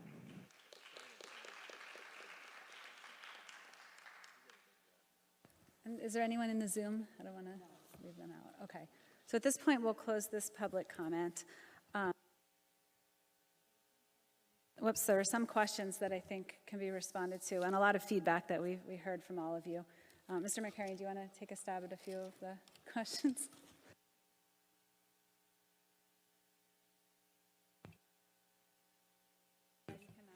Okay, so obviously we've got Kristen here. We could take a stab at some of this stuff. I think maybe, I don't know if I would, maybe an FAQ would be a little bit more productive because we had so much tonight, but a few people brought up the question of high tops. No one's trying to be secretive about high tops. We do a lot of PD in the district. It's not uncommon that when we have new initiatives that we train our staff, we try to provide them some background, some insight. I'm a little bit familiar with the training, and I know that it was basic in nature, trying to give them some background on new standards that they're being asked to work on, and I think it's just responsible to try to give them some help with what they're being asked to do. A lot of people talked about this idea of love and acceptance. I think some people said we have a lot of common ground there. I think that's true. And these topics are difficult, and frankly, we're just not going to get 100% agreement. I think we heard that a lot tonight. I think that is respected by everyone here and respected by the government in having opportunities to opt out.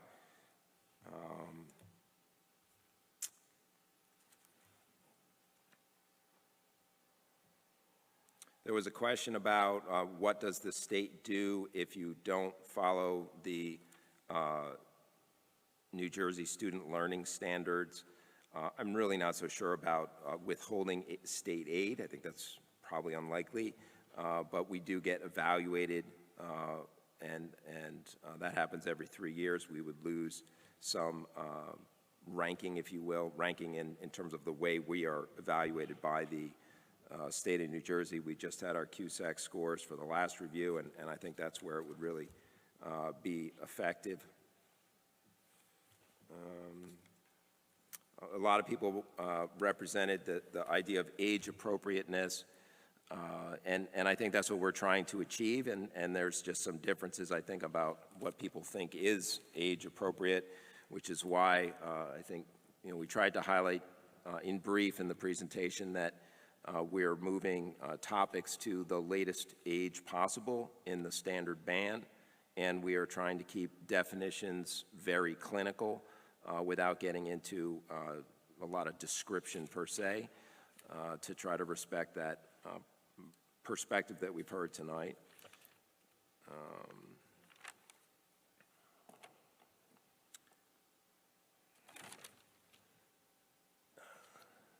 Yeah, let me get through, and then you guys can jump in if you think if you think I missed something you want to respond to.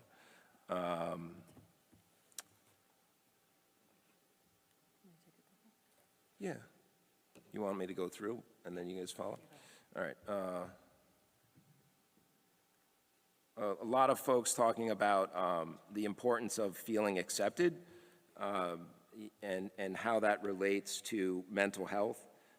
And the risk factors associated with LGBTQ+ community as a risk factor for suicide and other mental health issues, and the importance of acceptance and feeling accepted where they are, in this case in a school building.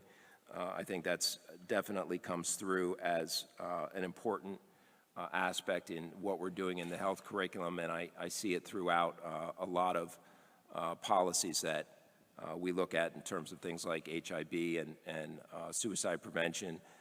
So I think that's definitely an important aspect to student health that is clearly connected in the standards. I really appreciate everybody's comments in general. Very thoughtful. Obviously not all on the same page, but very thoughtful. I appreciate that. There's definitely aspects to the curriculum that are designed to focus on the protective aspects of youth and sex crime, if you will, sexual assault. I know you talked about in your presentation sex trafficking. These are aspects of the curriculum that we're also trying to make sure we're doing a thorough job on with the students. There was a question about masturbation and e.g. masturbation that was listed in one of the student learning standards. I know that the student learning standard does have that in parentheses as an example, but that's not something that we are teaching. It's not a standard itself. It was an example that was listed within a standard, but that aspect is not a required component in that standard.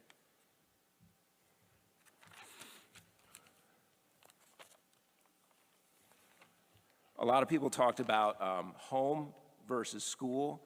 I think one of the things that we're trying to achieve is a partnership.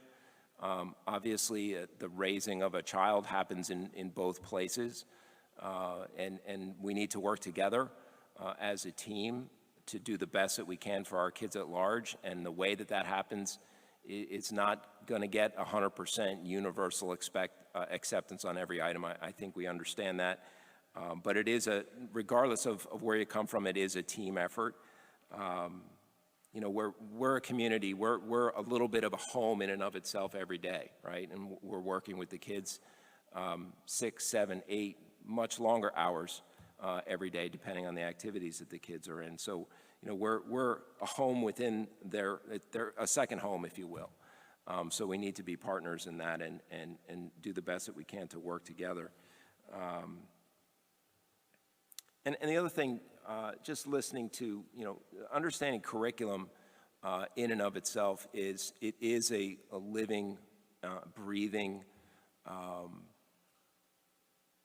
type of thing, in any curriculum from one year to the next, reflecting on curriculum, taking feedback from professionals and colleagues working on the same curriculum, taking feedback from students and taking feedback from the community, listening to what people have to say, and sometimes making adjustments. And so there's always room for that in any curriculum. And I think that's an important thing to think about as we deal with this, as we work with this issue to try to figure out the best things to do and the fine-tunings that we can do. It's not a set-in-stone thing. It constantly evolves. Standards, they are what they are. The curriculum, we're able to massage.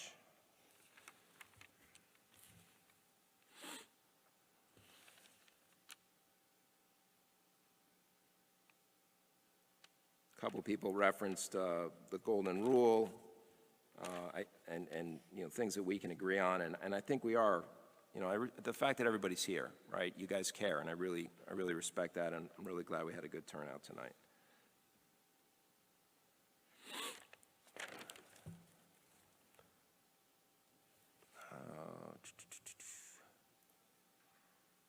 A couple of people shared some personal experiences, whether they were personal experiences, truly personal experiences, some personal professional experiences. I just wanted to thank those folks that really put themselves out there to share those things. I think it's really useful to understand people's experiences in life, and age was brought up. How your perspective on things changes with age, or how perspective might be different based on your age. I think all those things are true, and I just wanted to thank people for sharing those perspectives. I think the conversation helps us all.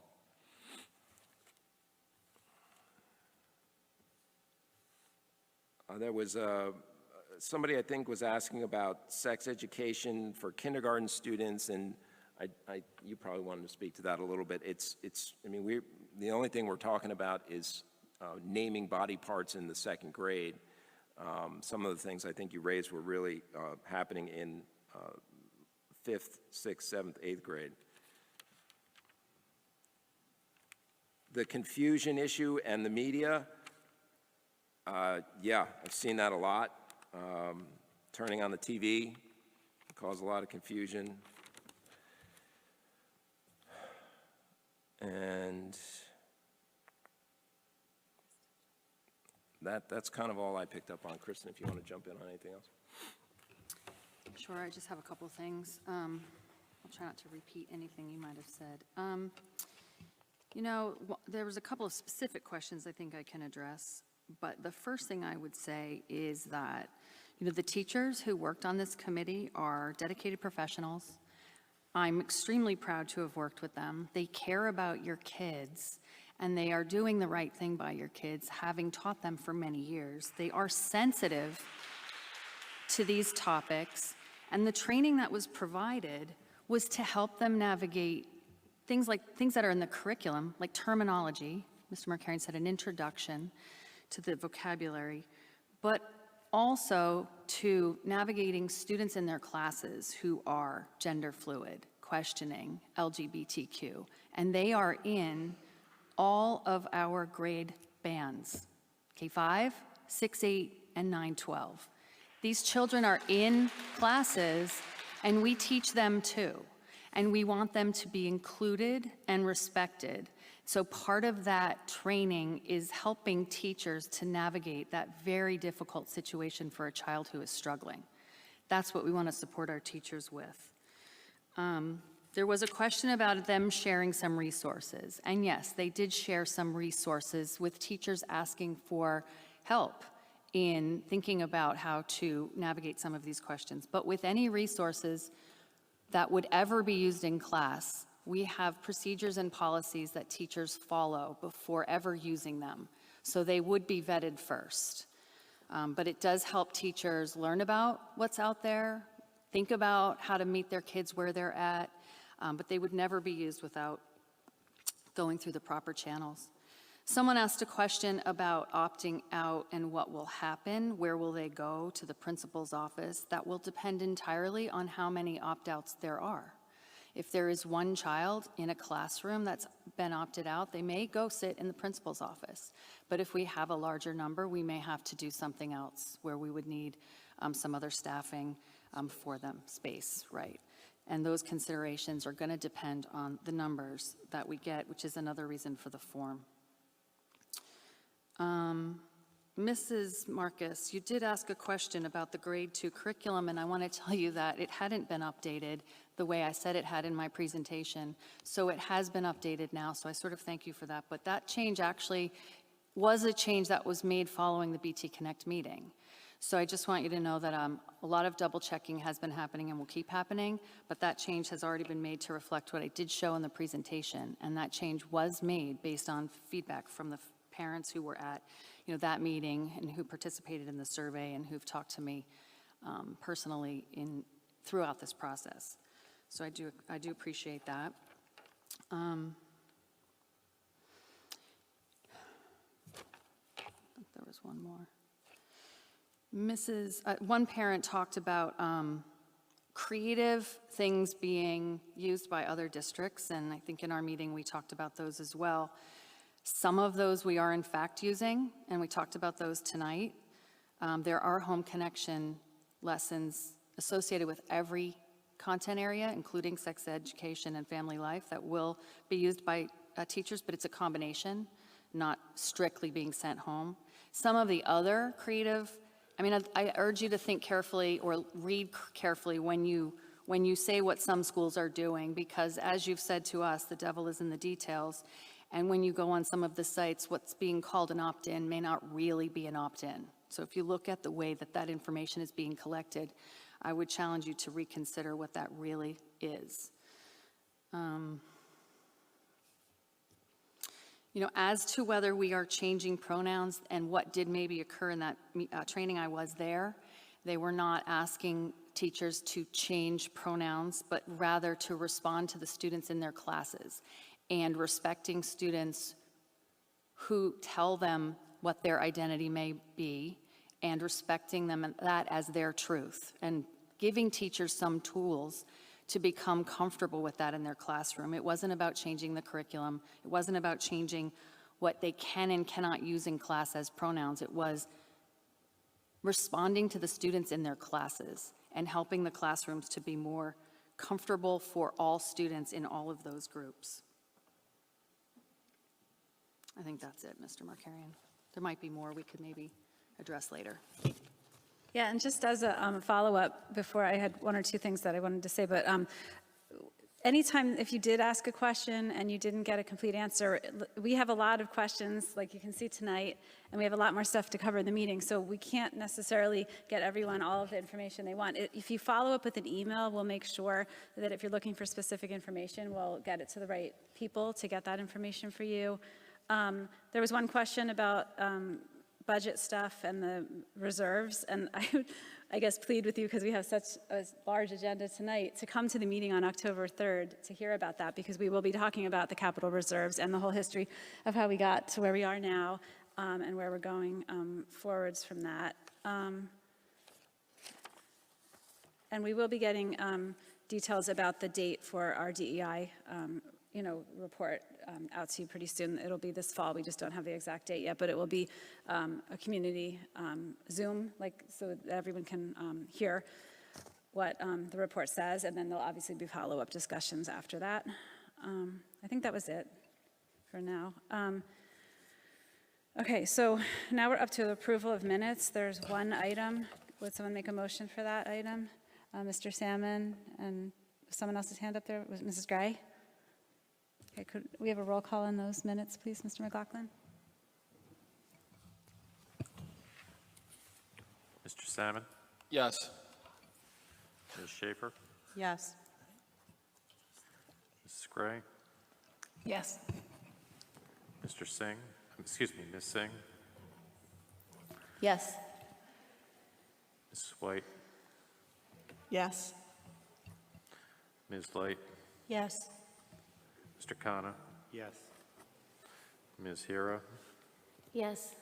Mrs. McCune? Yes. Madam President. Thank you. And we're up to the Finance Committee. There are 13 items. Number 13 is on the addendum. It's a busing item.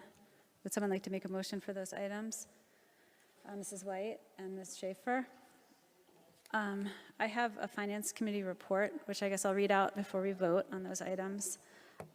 Finance Committee met last Thursday. The first item was an update on the Oak Street roof project. The shingling of the roof is 99% finished. The work that's being completed is on the edges and gutters. So there's 3 different types of edges, because it's a very old building, and if you've looked at it, there's a tower, and then there's flat roof sections, and then there's other roofs that have a different kind of edge. So they're doing the edging. One of the types of edging still has not been ordered because it needs custom fabrication, but they're making regular progress on it and providing weekly updates. They have to work around school hours now that school has started, so the pace of the project slowed down a bit, but they're planning to complete the project by the end of October.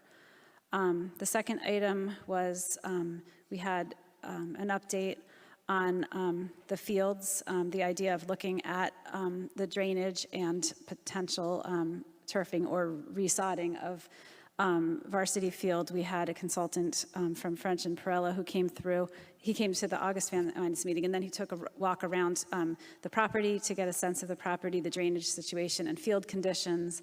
So they're going to be sending a proposal with various alternatives for drainage, which would help all the fields down in that area. As we know, they need help. And also the possibility of whether we could install turf and or resod Varsity Field to improve the condition of that. So we'll be getting updates on that. Their proposal will address any environmental issues on the properties. There's an update on the girls' varsity softball field. The contractor has done a considerable amount of grading already. 100 tons of soil was being delivered, I guess, at the end of last week, and grading was continuing this week. The original schedule was pushed out a week, but the sodding will start next week, which is good timing with the weather, and the field will be ready for spring. We had an update on HVAC rooftop unit assessment. Last month, we approved C&M engineers to do a survey of all rooftop units. We want to be proactive in planning for the future. These units are very expensive. There's close to 200 of them in the district. So C&M is inventorying all the units, the model, the age, the condition, and the lifespan. The units took a beating during COVID because we were running the HVAC so much more than normal. The costs of units have gone up considerably since COVID due to supply chain issues and inflation, and there's a long lead time for ordering units, so we want to make sure we know what's coming down the pike and prepare for that. So they're going to start the inventory project this month, and it will take about a month, at least a month. Let's see.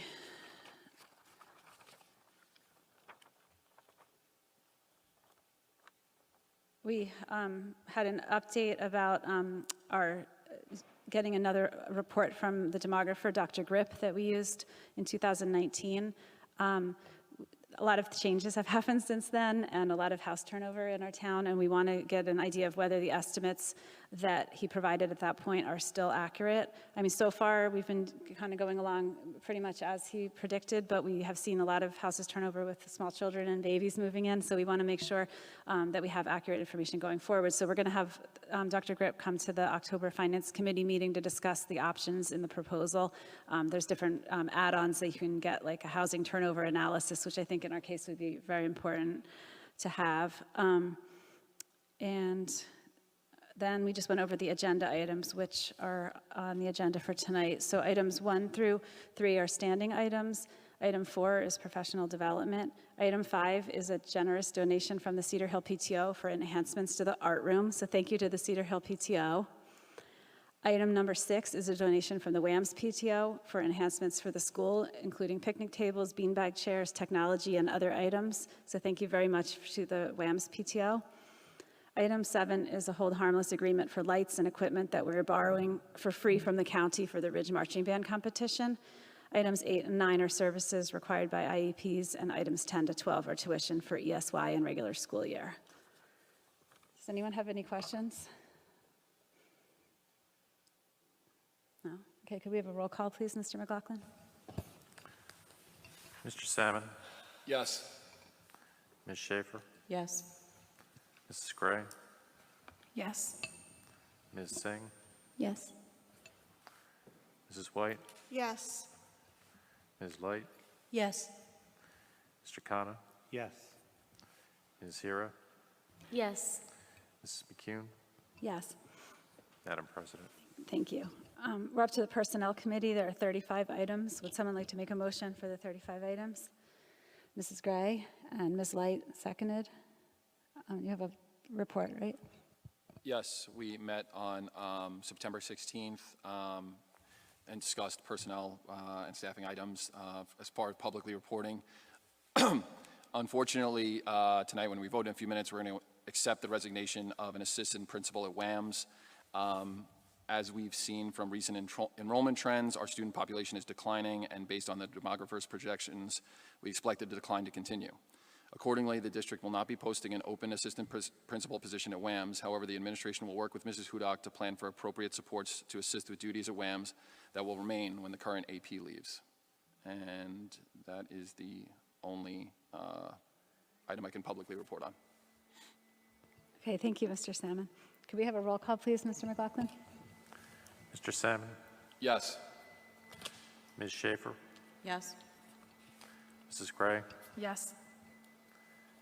Ms. Singh? Yes. Mrs. White? Yes. Ms. Light? Yes. Mr. Khanna? Yes. Ms. Hira? Yes. Mrs. McCune? Yes. Madam President. Thank you. We're up to the Policy Committee. There are 2 items on tonight's agenda. Could someone make a motion for those? Mrs. White and Mr. Khanna. Do you have a Policy Committee report? Yes, policy met on September 12th. A few policies were discussed and amended. The first policy is 0169, board member use of electronic communication, email, social media. Specifically, the word text and text messaging were added to paragraphs 2 and 3 of the policy. With respect to paragraph 4, the policy was modified to reflect that if an email from an individual is sent to the full Board of Education, the superintendent or someone he delegates will be responsible for responding. However, everyone on the board will be able to see the response regardless of who is responding. It was also modified to reflect in the event that an email is sent to an individual board member at their BOE email address, that email should be forwarded to the superintendent, and the BOE members are to advise the individual who emailed them that their email was forwarded to the superintendent.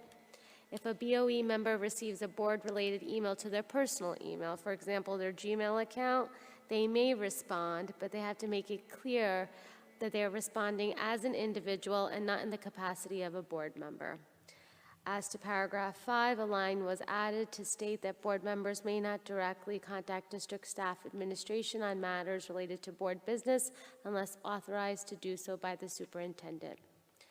Policy 2361, acceptable use of computer networks, computers, and resources, was modified to state for 6th through 8th graders, basically students may not use devices during instructional period. However, at the discretion of the school administration, devices may be used outside of instructional periods.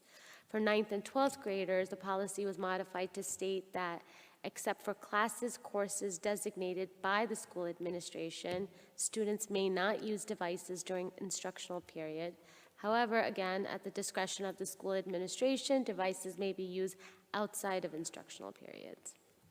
Policy 2425 and Regulation 2425, which is titled Emergency Virtual or Remote Instruction Program, the state provided a checklist with 7 things that our plan should include. Our policy was merely modified to align with the new checklist. No substantive changes were made to the plan. Policy 8467, which deals with weapons, was modified to reflect that weapons are prohibited on school grounds unless the weapon is authorized by the law, approved by the superintendent, and is appropriate in the performance of the possessor's duty. Policy 0155.1, board member participation at board meetings using electronic devices. The policy was modified to emphasize that in-person attendance is expected by board members. However, it is understood that members may sometimes need to miss a meeting, and that is just okay. The policy was further amended to reflect that remote participation, for example, Zoom, is to be utilized only in emergency situations to achieve a quorum. That's it. Does anyone have any questions? No? Okay, could we have a roll call, Mr. McLaughlin? Mr. Salmon? Yes. Ms. Schaefer? Yes. Mrs. Gray? Yes. Ms. Singh? Yes. Mrs. White? Yes. Ms. Light? Yes. Mr. Khanna? Yes. Ms. Hira? Yes. Mrs. McCune? Yes. Madam President. Thank you. We're up to the curriculum committee. There are 3 items. Would someone like to make a motion for those 3 items? Mr. Salmon and Ms. Hira. Is there a curriculum committee report?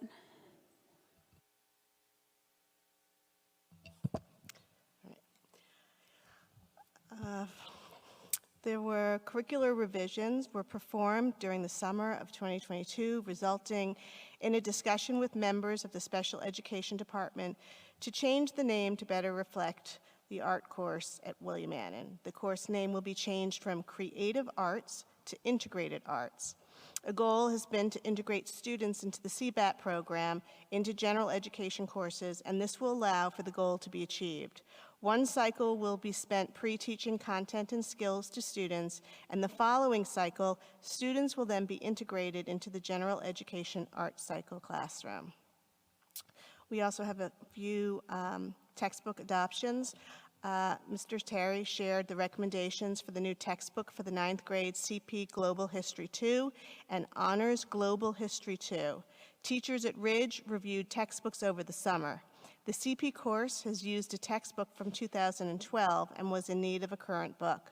The textbook of choice is National Geographic's World History Voyages of Exploration. It is kid-friendly, readable, language accessible, and covers a breadth of content. It's very visual in its presentation and includes photographs that aid in the presentation of content. There's an online edition that can have the reading level adjusted, and there's also a Spanish version. There's also an online platform, MindTap, that offers ways to regularly assess and check for student understanding of reading. The textbook of choice for Honors Global History 2 is Worlds Together, Worlds Apart, 3rd edition. It covers topics more deeply than the previous textbook. It has great resources and primary sources and is written on par for our honors level students who are looking for a challenge. It is a much better online platform than any competing publisher. It is culturally inclusive and very relevant for a course titled Global History. It's inclusive with regard to gender and, for example, women are represented more in history. Just as an FYI, this textbook has been adopted in the following school districts: Boonton, Cinnaminson, Delaware Valley, Dover, Hillsborough, Hunterdon, Voorhees, and West Essex. And a number of private schools use the text as well, including Delbarton, Montclair Kimberlin Academy, Morristown Beard, St. Peter's Prep, and Seton Hall Prep. For grades 6 through 8, the Great Body Shop will be adopted for use. The benefit of this is that it is the resource that is used in K through 5, so it provides continuity of resources for our students. The online component for parent access to review materials is a very helpful feature. The materials are aligned to national and state standards, but we have the ability to modify and use lessons and activities that align with our curriculum. Parents can be provided with access to a portal in order to review Body Shop magazines, and information will be sent home to parents with detailed instructions as to how to access the portal. We then also were given a number of summer curriculum updates, starting with ELA. K through 3 underwent word study curriculum revisions, and in particular, time was spent on the 95% curriculum, which K1 teachers are trained to use. Teachers in grades 2 through 3 will receive training on the 95% curriculum and will be utilizing this curriculum this year. Updates were made to K through 5 reading assessments and the standard-based report card rubric in grade 5. It was the first year these report cards were used in 5th grade, and a few changes needed to be made. At WAMS, the first year of a program evaluation is underway. An analysis of the progress of the program goals as set forth in the previous evaluation were reviewed, and it was determined that these goals were successfully met with the exception of inclusion of elective courses. At Ridge, having experienced 1 year of a rotate and drop schedule at the high school, all ELA teachers were asked to reflect upon their implementation of their course curricula and determine if summer work was necessary to adjust the pacing of the courses. A few courses did work this summer to adjust the pacing or sequence of lessons, such as Honors American Literature, English 11, AP Language and Composition, and English 12, as well as a few electives, Communication, Speech and Debate. This year, essential elements of English language arts will be running for the first time in a few years. Typically, this course will be for freshmen through juniors, although this year is available to seniors. Lastly, the graduation assessment prep course did not run, as in mid-July, the requirement to pass a graduation exam changed, and students are no longer required to pass any test to graduate in 2023. But the summer project developed a course outline for it to run in 23-24. We then had math updates. The current K through 5 Go Math textbook will no longer be supported or published after 2024. Therefore, a committee was formed to evaluate the landscape of current K through 5 mathematics for future adoption. 7 textbooks were initially reviewed and narrowed down to 3. Teachers developed common priorities and an evaluation rubric to assess each series. Over the next year, the final 3 textbook series will be evaluated through the content leader teams and coordinated among grade level articulation. And we're hoping for a final recommendation by the end of the year.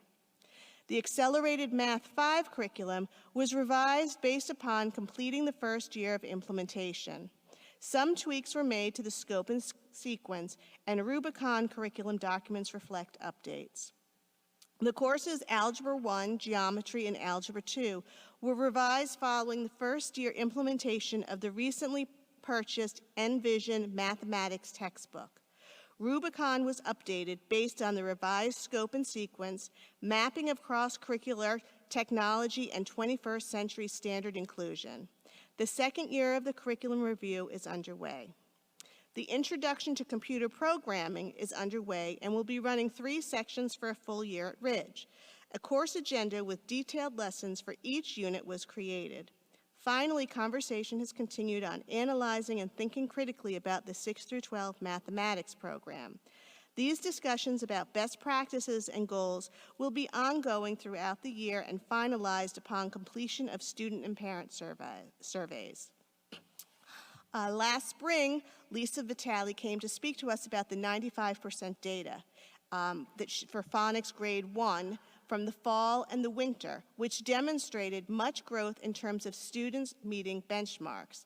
She returned to update us on the spring data, which is now available. It continues to demonstrate and support an increasing number of students who are now reaching benchmarks. Students who remain below benchmark are primarily classified students and those in IR&S. However, a student who is below benchmark and doesn't fall into either of those categories will be looked at carefully. It was also reported that this year's method of in-person screening with DIBELS, K1, PASSE, and the PSI will resume for first graders. The student-wide assessment team, also referred to as the SWAT team, will evaluate the students. This will ensure that first graders who are identified through screening can be provided with help prior to second grade by offering support in targeted areas. And lastly, Ms. Fox gave us an update on the health curriculum, which she already reviewed during the presentation. And that's it. Does anyone have any questions for Mrs. White? No? Okay, at this point, could we have a roll call, Mr. McLaughlin?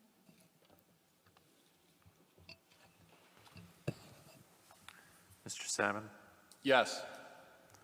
Ms. Schaefer? Yes. Mrs. Gray? Yes. Ms. Singh? Yes. Mrs. White? Yes. Ms. Light? No. Mr. Khanna? Yes. Ms. Hira? Yes. Mrs. McCune? Yes. Madam President. Thank you. The Wellness Committee, I think you have a date set for wellness, right? We do. September 29th. Mr. Markarian, if you would update the list for the Wellness Committee date. Thank you. Does anyone have any liaison committee reports? Okay. So now we're up to public comment on non-agenda items. At this point, you can come up and talk about anything that you are interested in talking to us about the school district or school district business. Please state your name and address when you come up and sign in on the clipboard afterwards.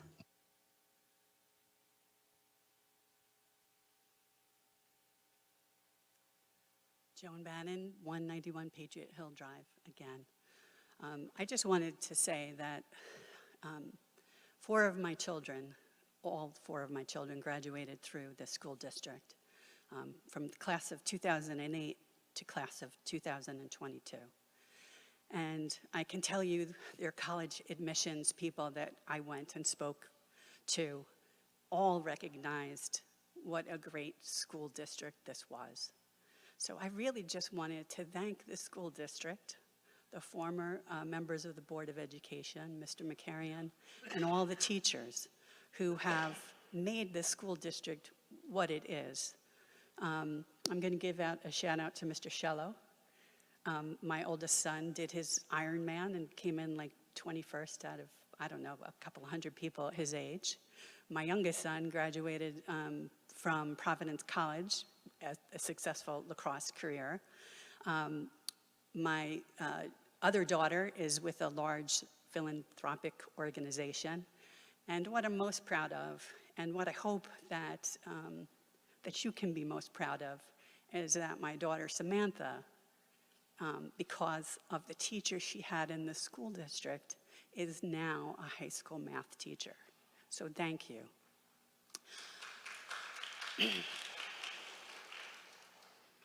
For years, this school district has been the crown jewel of this town.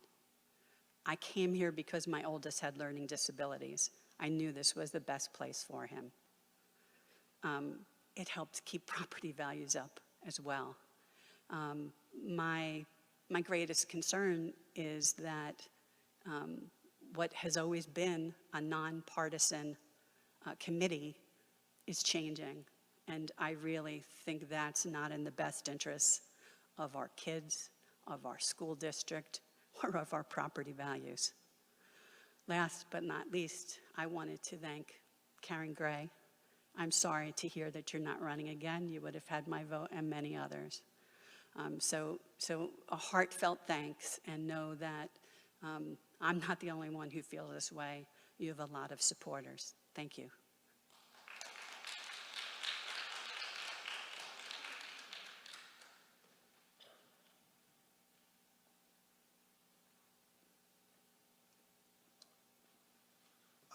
Cody Smith, 36 Royal Oak Drive.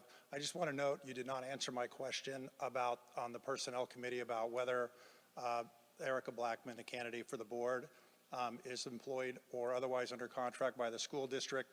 The reason I'm asking, in the May 23rd, 2022 meetings, there's somebody that was hired. It's Erica, and instead of a Blackman, it's Blacjman. I don't know if that's a typo. And she was hired. And my question really gets around a conflict of interest and whether somebody can be employed by or under contract by the board or by the district, excuse me, and still run for the board, and whether that's in accordance with your policy. Thank you.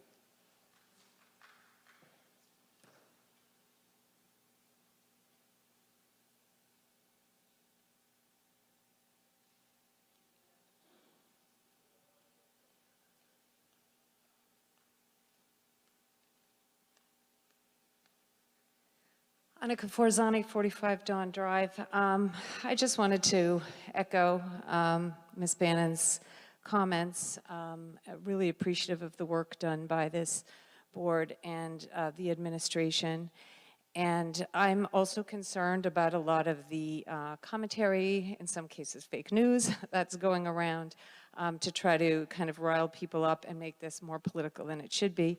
And I was very intrigued by some of the comments made in a recent letter regarding our district's strong financials in terms of the New Jersey Quality Single Accountability Continuum scores. Bernard Township scored 100%, 100%, and 98% on various financial reports. And also that the district's independent auditor's report has been excellent for the last 10 years, that we've had our current CFO and CEO, that our AAA bond rating that the district received from Standard & Poor's is something that very few districts in the state have, and many other points that were made about the strength of the administration and the finance and CEO leadership. And so I just wanted to say how much I appreciate that, and how much I also understand how well that reflects on our town and on our property values, as was just mentioned. And I think it's really important that we continue that. So I really appreciate the hard work. Thank you.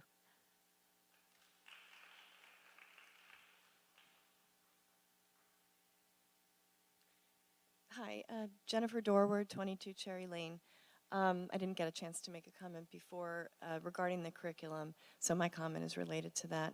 There have been many comments made tonight that equate objection to the sex ed mandates to politicism or intolerance.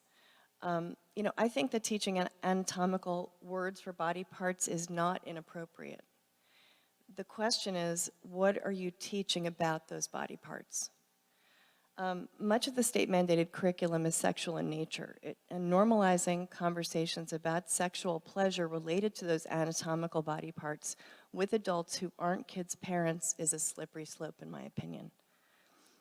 I'm a parent of 6 kids. Some have special needs, and I've always been a mom that uses anatomical body parts, names, you know, much to the chagrin, frankly, of other parents. But I have kids with communication impairments and borderline IQs, and it was always really important to me that my kids be well-versed in using those correct names to empower them. So I understand that point. And that goes along with educational awareness about sexuality and alternative lifestyles. However, that was in my home, reflective of my values. And What I don't have the knowledge to do and to do well are to teach academic topics like science and math and history. And that's why we're in Bernards Township, for academic excellence. If there are parents that would prefer for teachers to have, to teach have sex education topics taught by teachers, then why not offer an opt-in solution? I mean, this would be a way that those distinct voices could be heard and supported. I know that students were offered, or tonight we talked about students leaving the district, and unfortunately, some of my kids are those students. My children, for them, we've chosen a school that is going to prioritize academic topics. And this is not mutually exclusive to teaching correct anatomical terms, sexuality, or acceptance of others. Thanks.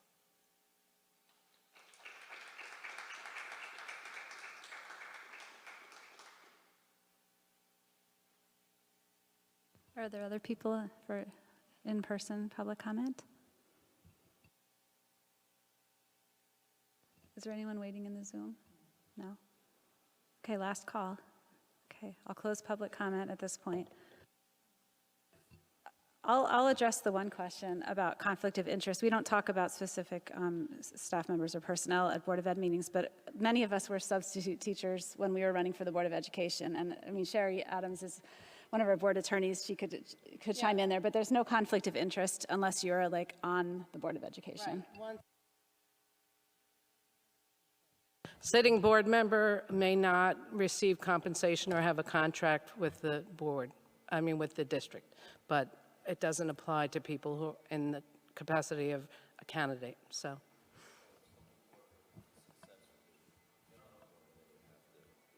Yes, they would no longer be Right, able if to someone was getting sworn in. And we've had people, unfortunately, with some of the Ethics Commission advisory opinions over the years, our children have had to quit like aftercare jobs and substitute teaching when we got sworn in too. So I think they went a little far with that one when it's a part-time worker. But anyway, yes, but it doesn't occur until after when you get sworn in.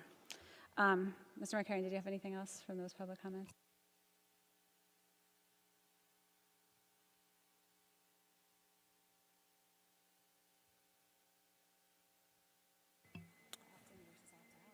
Yeah, I didn't really have too much more to add per se.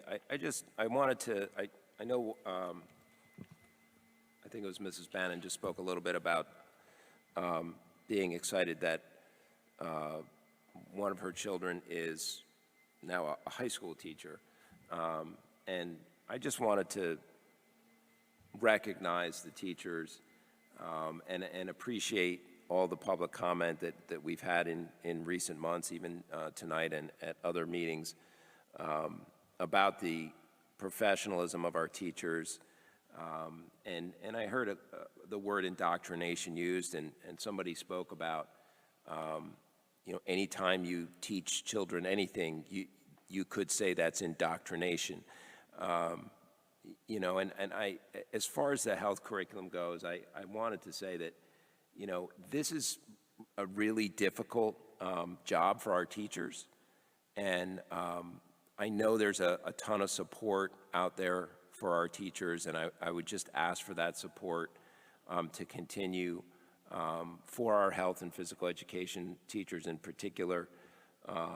They are going to be communicating with families about what they're teaching and when they're teaching it, and posting information and really trying hard, I think, with our support to provide information on their course pages in the Genesis Parent Portal, and to communicate with parents and facilitate opt-out if that's what someone wants to do, by giving them, the proper information, sharing resources, and really trying to help parents feel informed about what's going on. And I know we've gotten so much support for our teachers from public comment in recent months, and I'm just kind of plugging for them because the job is tough and the job is not getting any easier. And we see that now when we struggle to find teachers. And I don't mean just us. I say we, as in those of us that are trying to staff schools. in Berners Township, in New Jersey, in the nation, as we confront a growing teacher shortage. So supporting the teachers that we do have and trying to keep them feeling that, you know, we have their backs and we want to work with them and we want to communicate with them and we appreciate them. Anything that we can do collectively to do that, I just want to thank the public for that and for all their recognition of how teachers are so valuable to us, and they're such a critical resource and so important in all that we do. So just thanks for your support in that, and ask in particular that we remember that as our teachers work on new curricular standards. And congratulations to Mrs. Bannon for her daughter becoming a math teacher. Not that I'm biased, I was a math teacher. Can't imagine why I didn't want to teach health. Okay. So now we are up to board forum. The first item, I guess, is a voting item, which is board goals. So the second item is not really a voting item. So we'll take a motion for item 1 for the board goals. Would someone like to make a motion? Mrs. White and Ms. Schaefer. So these board goals we discussed at our last meeting. Yeah. We discussed these at our last meeting. I think the first goal is to continue work on Berners Connect meetings as part of strategic planning, which I think we want to continue that work, and we are happy that we're finally able to have Berners Connect meetings again with the community. The second is to engage in professional development on the subject of communications with the public, the chain of command, and the role of the board, because I think even just reading stuff from other towns, there was a statement, it was going around on Facebook, that a board member in Randolph wrote after a particularly difficult board meeting, and I think there is, there's a lot of, it's not easy being a board member. I think all of us can agree with that, and it's challenging. And I think with social media and with the pace of what information and the requests and the emails and stuff, it's a lot different than it was when I first joined the board. So I think that is something that we want to have ongoing conversations with, and with the community also, so they understand like why maybe we can't answer certain emails, or why we refer certain complaints or questions, requests for information through the administration to make sure that it's accurate. So we can have more discussions about that. And then the last one is to advocate for the district, for district interests at the state level. And again, now that things are back in person, we'll have more opportunities to do that in person at meetings. It wasn't super effective on Zoom. So we'll be doing that at the school board's convention and other meetings coming up. I don't know, do any other board members have anything to say about the board goals before we vote? I just wanted to address the second one, because I think it's very fitting for tonight, which has to do with the chain of command. Somehow we've gotten into this mode of trying to have these gotcha moments of parents saving up their concerns, their questions to kind of be like, see, I caught you.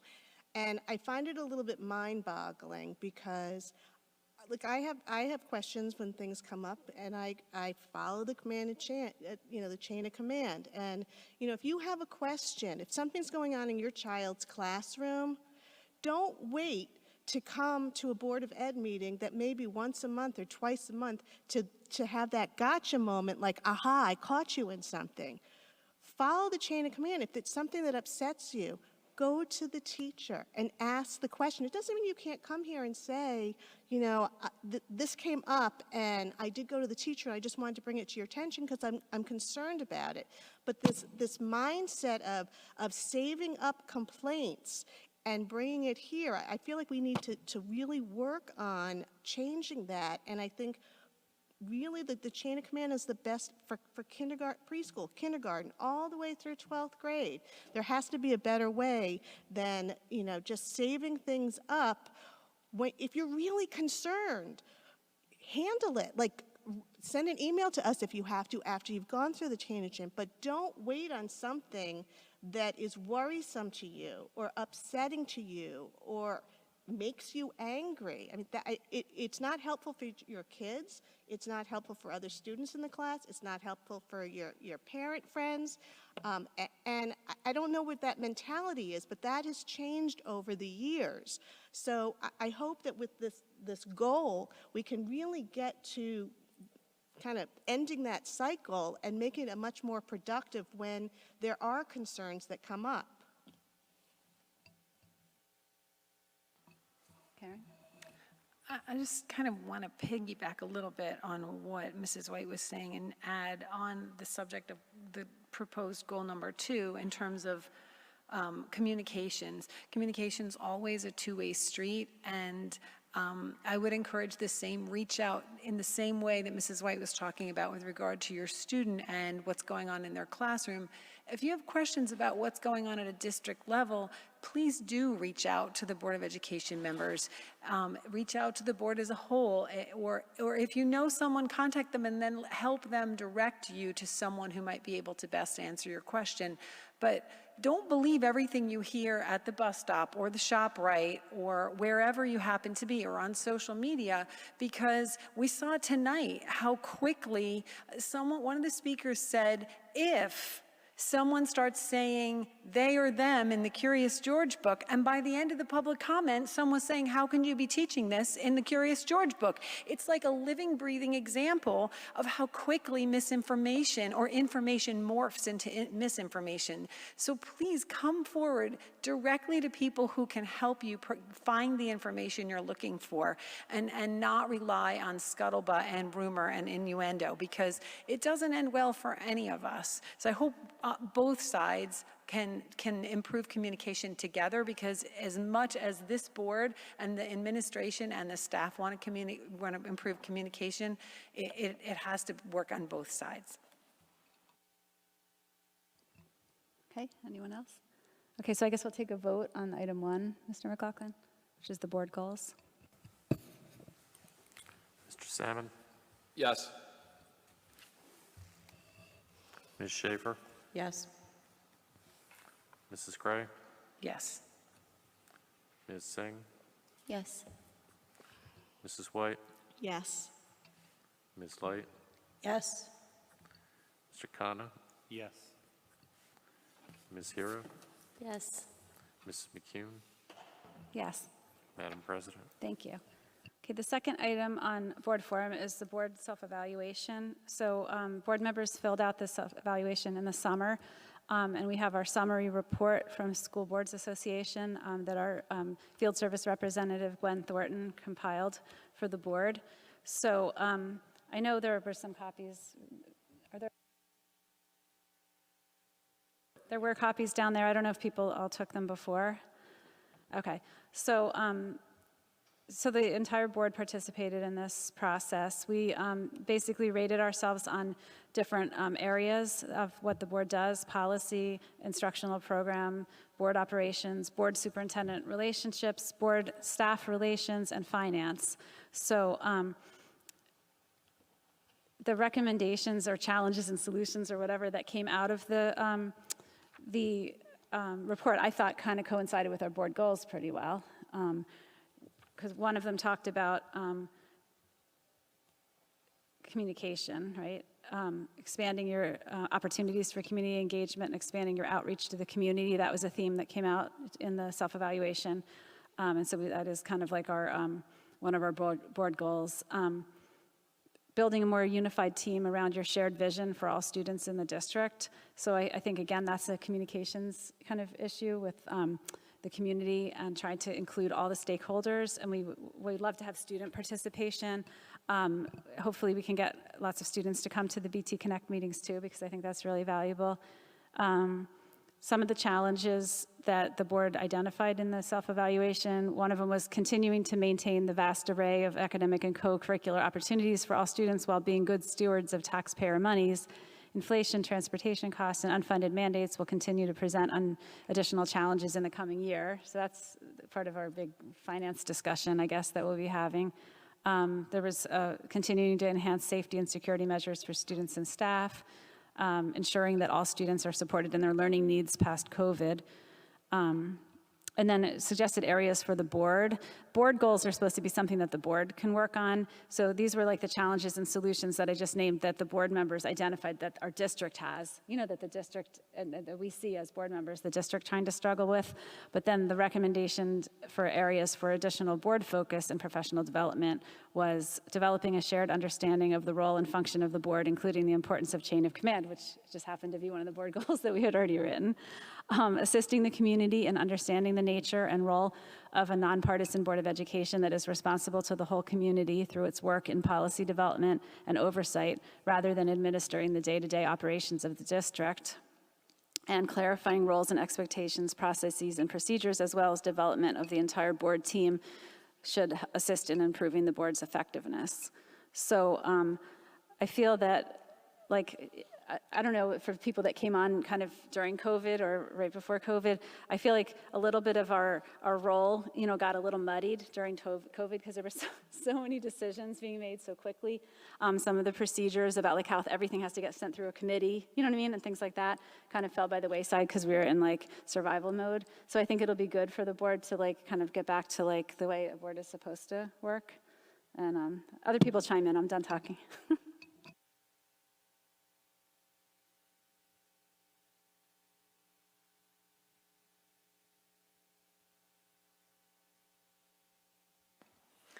I can wholeheartedly agree with the survival mode of the COVID, pandemic shutdown. And it was challenging just to conduct the business necessary to make the decisions to keep, students coming to school or, with the remote learning, what was involved there, much less all the other work that we wished we could have been doing. And I definitely look forward to seeing the board beyond my December roll-off, looking at the capital improvements and expenditures and some of the other things that have always been intended to be worked on, and just it wasn't feasible given all the challenges.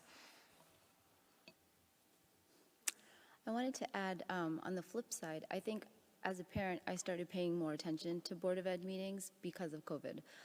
Because, before that, we were kind of in our own rat race, working and just a little bit more singular in thought. And then when COVID hit and everything turned upside down, I think, I speak for other parents that I know did the same thing. During COVID, everyone started paying a lot more attention to what's happening at school and how the Board of Ed is operating. So it was, the silver lining for me, I guess. I was just say one thing for me really was exemplified today was we had our first superintendent's advisory meeting, and it was the first time I think, I can't even remember when we were able to, there had to have been at least 30 of us in that room. And we weren't all, there weren't 10 million people on Zoom. We weren't all spread. It was just it was like a flashback to how it used to be when we had meetings. And it just was so refreshing to be able to start the school year out that way. So I'm really hopeful that that's how we get to continue, for our committee meetings, for our Board of Ed meetings, for our BT Connects meetings. It's a very positive start for the year.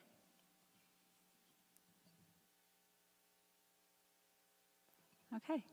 So I had one other item that I guess alluded to at the very beginning of the meeting about the district's rankings and test scores, and I had made a little handout. I'm going to, I guess, take over Mr. Burns' job. Remember, he'd always plot the SATs and ACT scores for all of us, and he'd been tracking them for years and years and years. So our district does track those, and they were presented at our post-secondary report last year, but I pulled a couple of the slides that were historical data, just because there has been talk about somehow, has the district fallen off in our test scores or rankings, and is there a big problem going on? And so, from what I remembered of those two presentations, I remember sitting there thinking, oh my God, I'm so happy that the kids didn't fall further behind during COVID. This is amazing, right? Like, our teachers did an amazing job, and this is like really amazing. But I went back and looked at the numbers to see, was I just expecting it to be far, far worse, and that's why I'm thinking that way. So when I pulled up the SATs and the ACT mean scores over the last 5 years, we've actually gone up. Well, so has the state, but our ACT's average scores went up a little bit more than the state went up. but it's gone up over the last 5 years. And our SATs didn't even have a drop-off during COVID, the 2 years of kids who may have been impacted, and last year they were higher. So I don't see it there. And then I went and looked at the number of AP students passing the AP tests, and that also looked really good even during COVID. Teeny bit lower in 2021, like from 96% passing to 94% passing. So that's pretty amazing, considering the conditions that the kids were trying to, study for these tests and learn. And there was a few less people that got 5s in those 2 years, 2020 and 2021, but it was really like not very much. And I mean, that's amazing to me, right, that students did so well. Then I looked at the MAP scores, and they're pretty steady over time too. There's a slight dip in math, which across the country, like they said, that happened even at that age, middle school, a lot worse. And the little kids in other districts lost a lot more in reading. So I looked at our little kids, and they looked like they held really steady for language arts and math. So then I decided to look at the rankings, because people are saying, oh, we fell in the rankings. So I went, the only one I found that's reputable that didn't have a gap where it didn't do it was U.S. News and World Report, because New Jersey Monthly kind of seemed to stop in 2018. So U.S. News and World Report, I looked, and in 2018, we were ranked number 12 in public schools. Some of those are magnet schools that have admissions policies and stuff like that, or the counties that have a technical school that's really hard to get into. So if you take out those type of schools, there's only a few regular public, high schools above us. So we did drop down from 12 in 2018 to, since then we've been between 19, 21, 25, and 23. So we've been fairly consistent. So I looked at U.S. News and World Report's website, and it said that they redid their whole ranking system in their whole methodology in 2019, and it says rankings from earlier editions are not comparable to those from 2019 and forward. So I don't think it's fair to look at the 2018 or before numbers there if they completely changed their methodology. It says U.S. News will not provide rankings of schools predating the 2018 edition because of that. I found the 2018 one in a newspaper article, but they're not even putting it on their website, before that anymore. The other thing I noticed that was interesting in their methodology is said state assessments contribute the most to the rankings.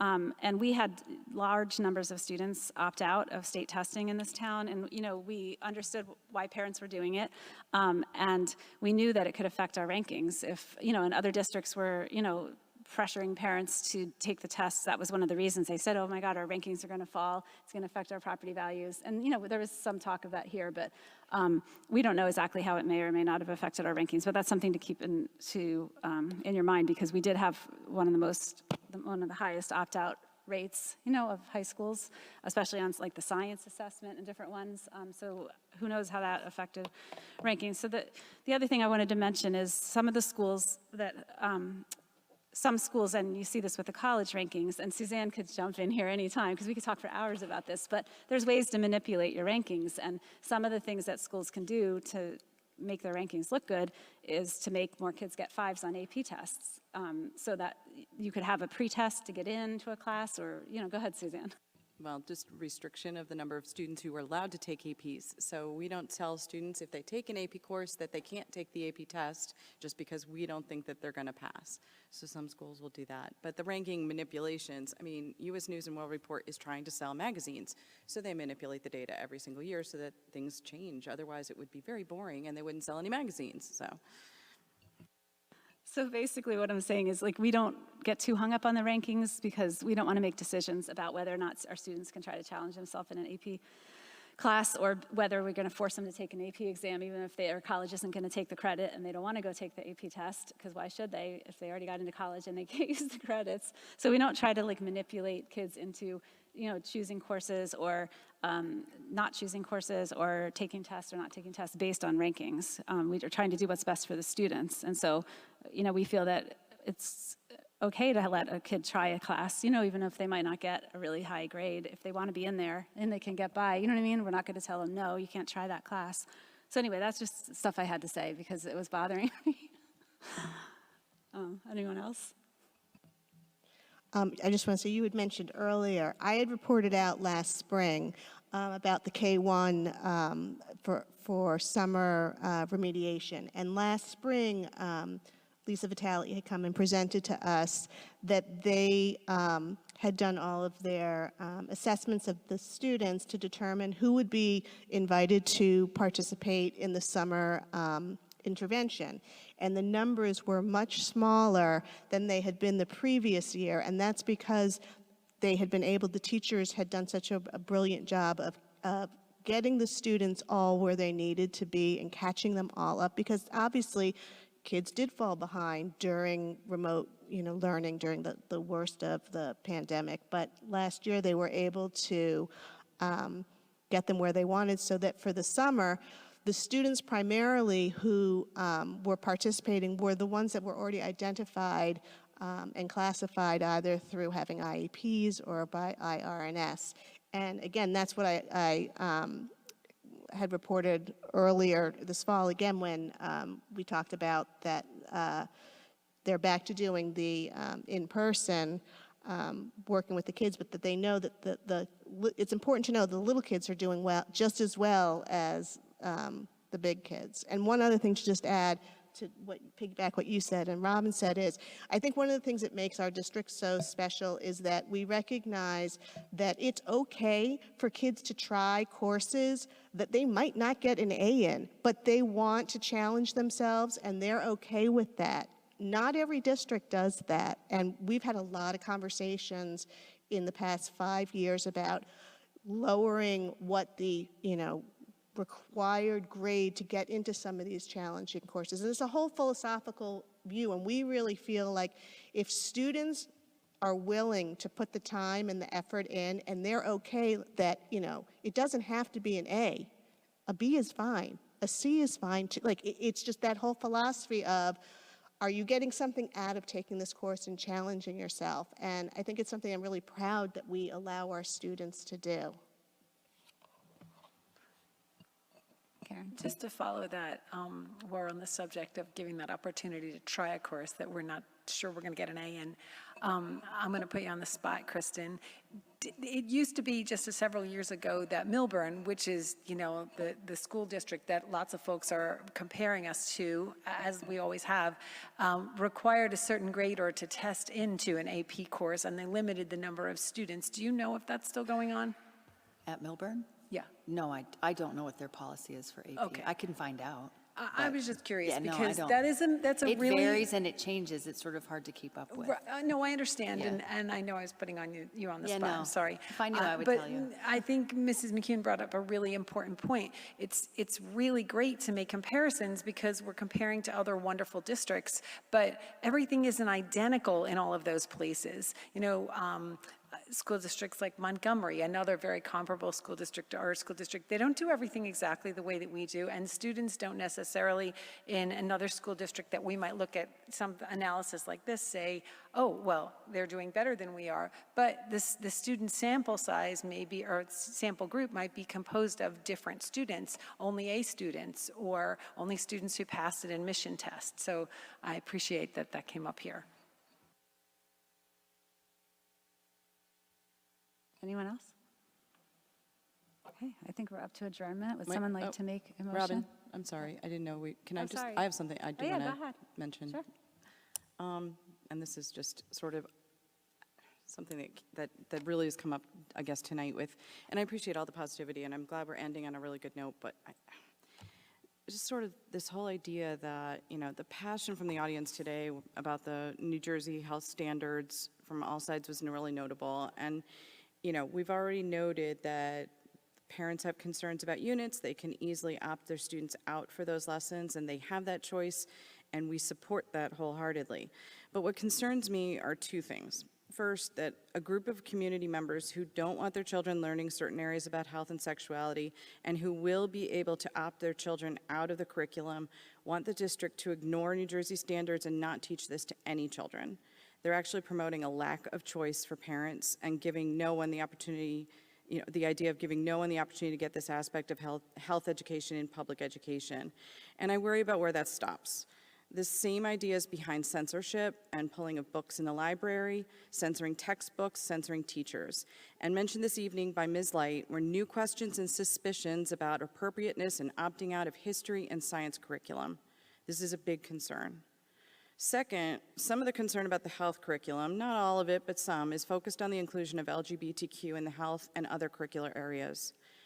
Our district philosophy specifically states, education provides a foundation for lifelong learning, critical and analytical thinking, problem solving, decision-making, and respect for the individual. We want our students to understand, appreciate, and support the diverse experiences of all citizens of our town, nation, and world. Inclusivity creates a stronger society, and excluding others based on any characteristic has no place in an advanced, educated, and successful nation.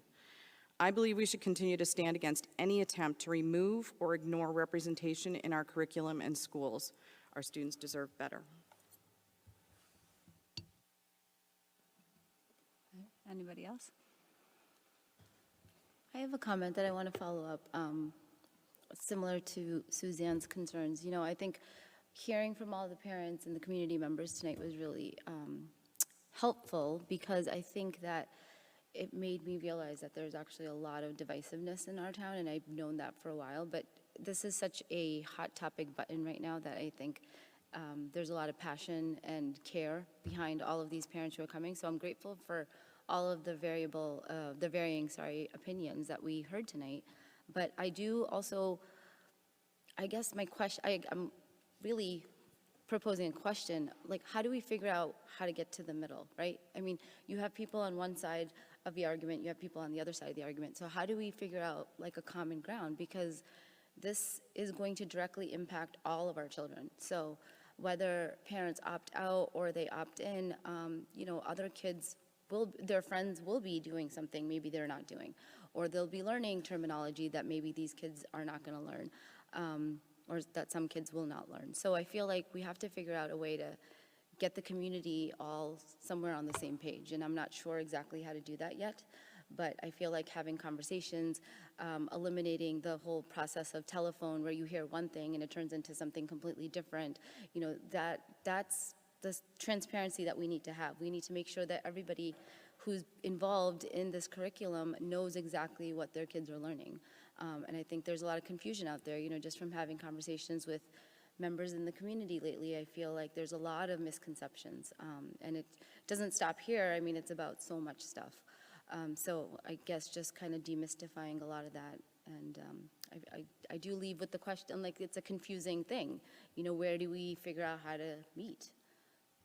They're always going to have different opinions, but, you know, you have to figure out how to get along, because somebody had said earlier, we care more than we don't care. And I think that's a unifying feeling that I definitely got from tonight, so. Tim? I think that the way I kind of look at this is, you know, somebody in the audience said something like there's good arguments on both sides of this issue, and I really think that it's like a one side, it's just one issue, right? Like, what do you think is best for your kid, right? There's that component of it, and then there's what New Jersey tells us we have to implement as a Board of Education under the New Jersey State Learning Standards. Those standards are wrapped up in the administrative code, and we have to do that. There's no choice there. The only choice is the curriculum of how we do that, right? So, like, if you have an issue with the standards themselves, that is a Trenton issue. That is not our issue. Personally, I don't see that way. If you have an issue with the curriculum, then the state has already, you know, if you have an issue with the curriculum for your student, the state has already built in and codified a mechanism for you to opt your student out. Now, somebody said, well, what if, you know, my son's friends mention what was happening in class? There's no way to police that. So you opt your student out because that's the best for your student. That's what you want for your student. If you want your student to have that education, that curriculum, that's what the state says should be taught, then you remain in the class. You don't opt out. So I think, like, everybody's saying, what I want is the best thing that I think for my student, and it's just, how are you getting there? Are you having them, you know, be part of the curriculum, or are you opting them out of that particular curriculum? But it's not, you know, we had such a great turnout at the BT Connect, and like it feels like it's a two-sided issue, like whether you want this or you're not, and then it kind of devolves into like the extremes, like if you're not for this, then you're, you know, anti-LGBTQ, and if you are for this, then you're, you know, sexualizing curriculum, and it goes to these extremes. But I think the middle ground is, you know, you're just making the best decision for your kid and your family. So I thought that was like, you know, that's the meet in the middle place in my mind, is you make the best decision for your students. The one thing I also wanted to point out was just what Karen was saying, and like you said about misinformation and stuff, like we did see that here tonight. It was amazing. I mean, it was unbelievable. And a lot of it is based on, well, if they're doing this, then I think this. And like, that's what we heard. Like, if you are changing, you know, first grade books into different words, then I think that's not something you should be doing. And then 3 speakers later, it was, you guys are like teaching the kids the wrong grammar, and they're learning grammar, and they can't understand the words because you're manipulating the words as you're teaching it. And it was unbelievable to see, because it went from, if you're doing this, I don't know if it is, but if you are, then I want to, like, and then it devolved so quickly into like, you are doing this, tell us why you're doing this, how come you didn't tell us why you weren't doing, like you were doing this, and then it was like a transparency issue, all in the matter of 10 minutes. So I hope that no one's here who asked that question or anything, but I hope they understand that the salient point was, well, if you are doing this, the answer was no, we're not doing that. If you think a teacher is doing that, talk to the teacher, right? If you heard from a teacher or somebody that was part of the training or something, the district is enacting this initiative without telling you, then let us know. Maybe that person was confused about the training or something, and we can help, or the administration can help, I should say. But, you know, the way that it's spread and started is I see, that's what I got from some of the BT Connect on the health curriculum. Like, what if a teacher just starts going off the page and doing this? And I said, like, you know, that can happen. That what if scenario, like what if anything happens, is impossible to predict and unforeseeable. So we're trying, I think, Ms. Fox, Mr. Shello, the teachers that were at the BT Connect, we're telling you exactly what we're doing, exactly the process that's laid out, how it's laid out in the standards versus the curriculum and the law of opt-out, and that's what we are doing. So if you think that there's something else going on, just ask the teacher or ask Ms. Fox. But I also wanted to just end by saying thank you very much to Ms. Fox, Mr. Shello, all the teachers that worked on the curriculum, because I'm sure nobody wanted to do this. I'm sure nobody wanted to deal with this, like coming out of COVID, but here we are. So I just really wanted to say thank you, because it's not just your normal summer curriculum writing topic, and to do the pre-survey, BT Connect, and all of the work that's gone in to synthesize and boil down what's new, how it's going to be implemented, is something that I haven't seen in any other subject matter since I've been on the board, which is, I guess, you know, because it's reading, writing, arithmetic or something like that. But like to go through that whole process and to get it down to where you've gotten it in terms of what's new per standard, per grade level, on that level of granularity, I just wanted to say thank you, because I think that is going above and beyond the you know, where the state left you. So I really appreciate that. Yeah, and I agree with what Mr. Salmon just said, and you know, also thank you guys for doing that. But I mean, it is frustrating when people talk about transparency. I mean, there's so much detail in there. Like, you know, like how many people really are going to read it all? It's a lot, right? And all the different grade levels. I know, but yeah, I know. But you know, I do want to make the same plea for, you know, please ask, you know, if you have questions, if you heard something on the street, you know, please email. I know it's a lot of work for the administration to answer lots of questions, but they'd rather get the correct information out there. So they will, you know what I mean? They might not answer in like 12 hours, but we will send it to the right person, and they will answer you. So whether it's about the budget or about the health curriculum or about anything else, like, you know, that you're hearing out there, you know, please email, and we'll try to get accurate information out there. Can I just say, because since I'm the chair of curriculum, that, you know, there was a lot of chatter out there that, you know, this rewriting was done during the summer to, sneak everything in, and people weren't paying attention. And I just want to say, because I reported out, the attention that was given to this curriculum writing for health was the exact same way, method, procedure that is done for all curriculum writing. Curriculum writing takes place during the summer. And I really want to make sure that everybody understands that there was nothing different or nefarious. Like, this is our procedure. Curriculum is written during the summer. Teachers work during the summer. They come in, that's when they're all free, that they can do this, and we end up with all these wonderful updates that I get to write about and read about. Okay. Anyone else? Okay, can we have a motion for adjournment? Mrs. Gray and Ms. Light. All in favor?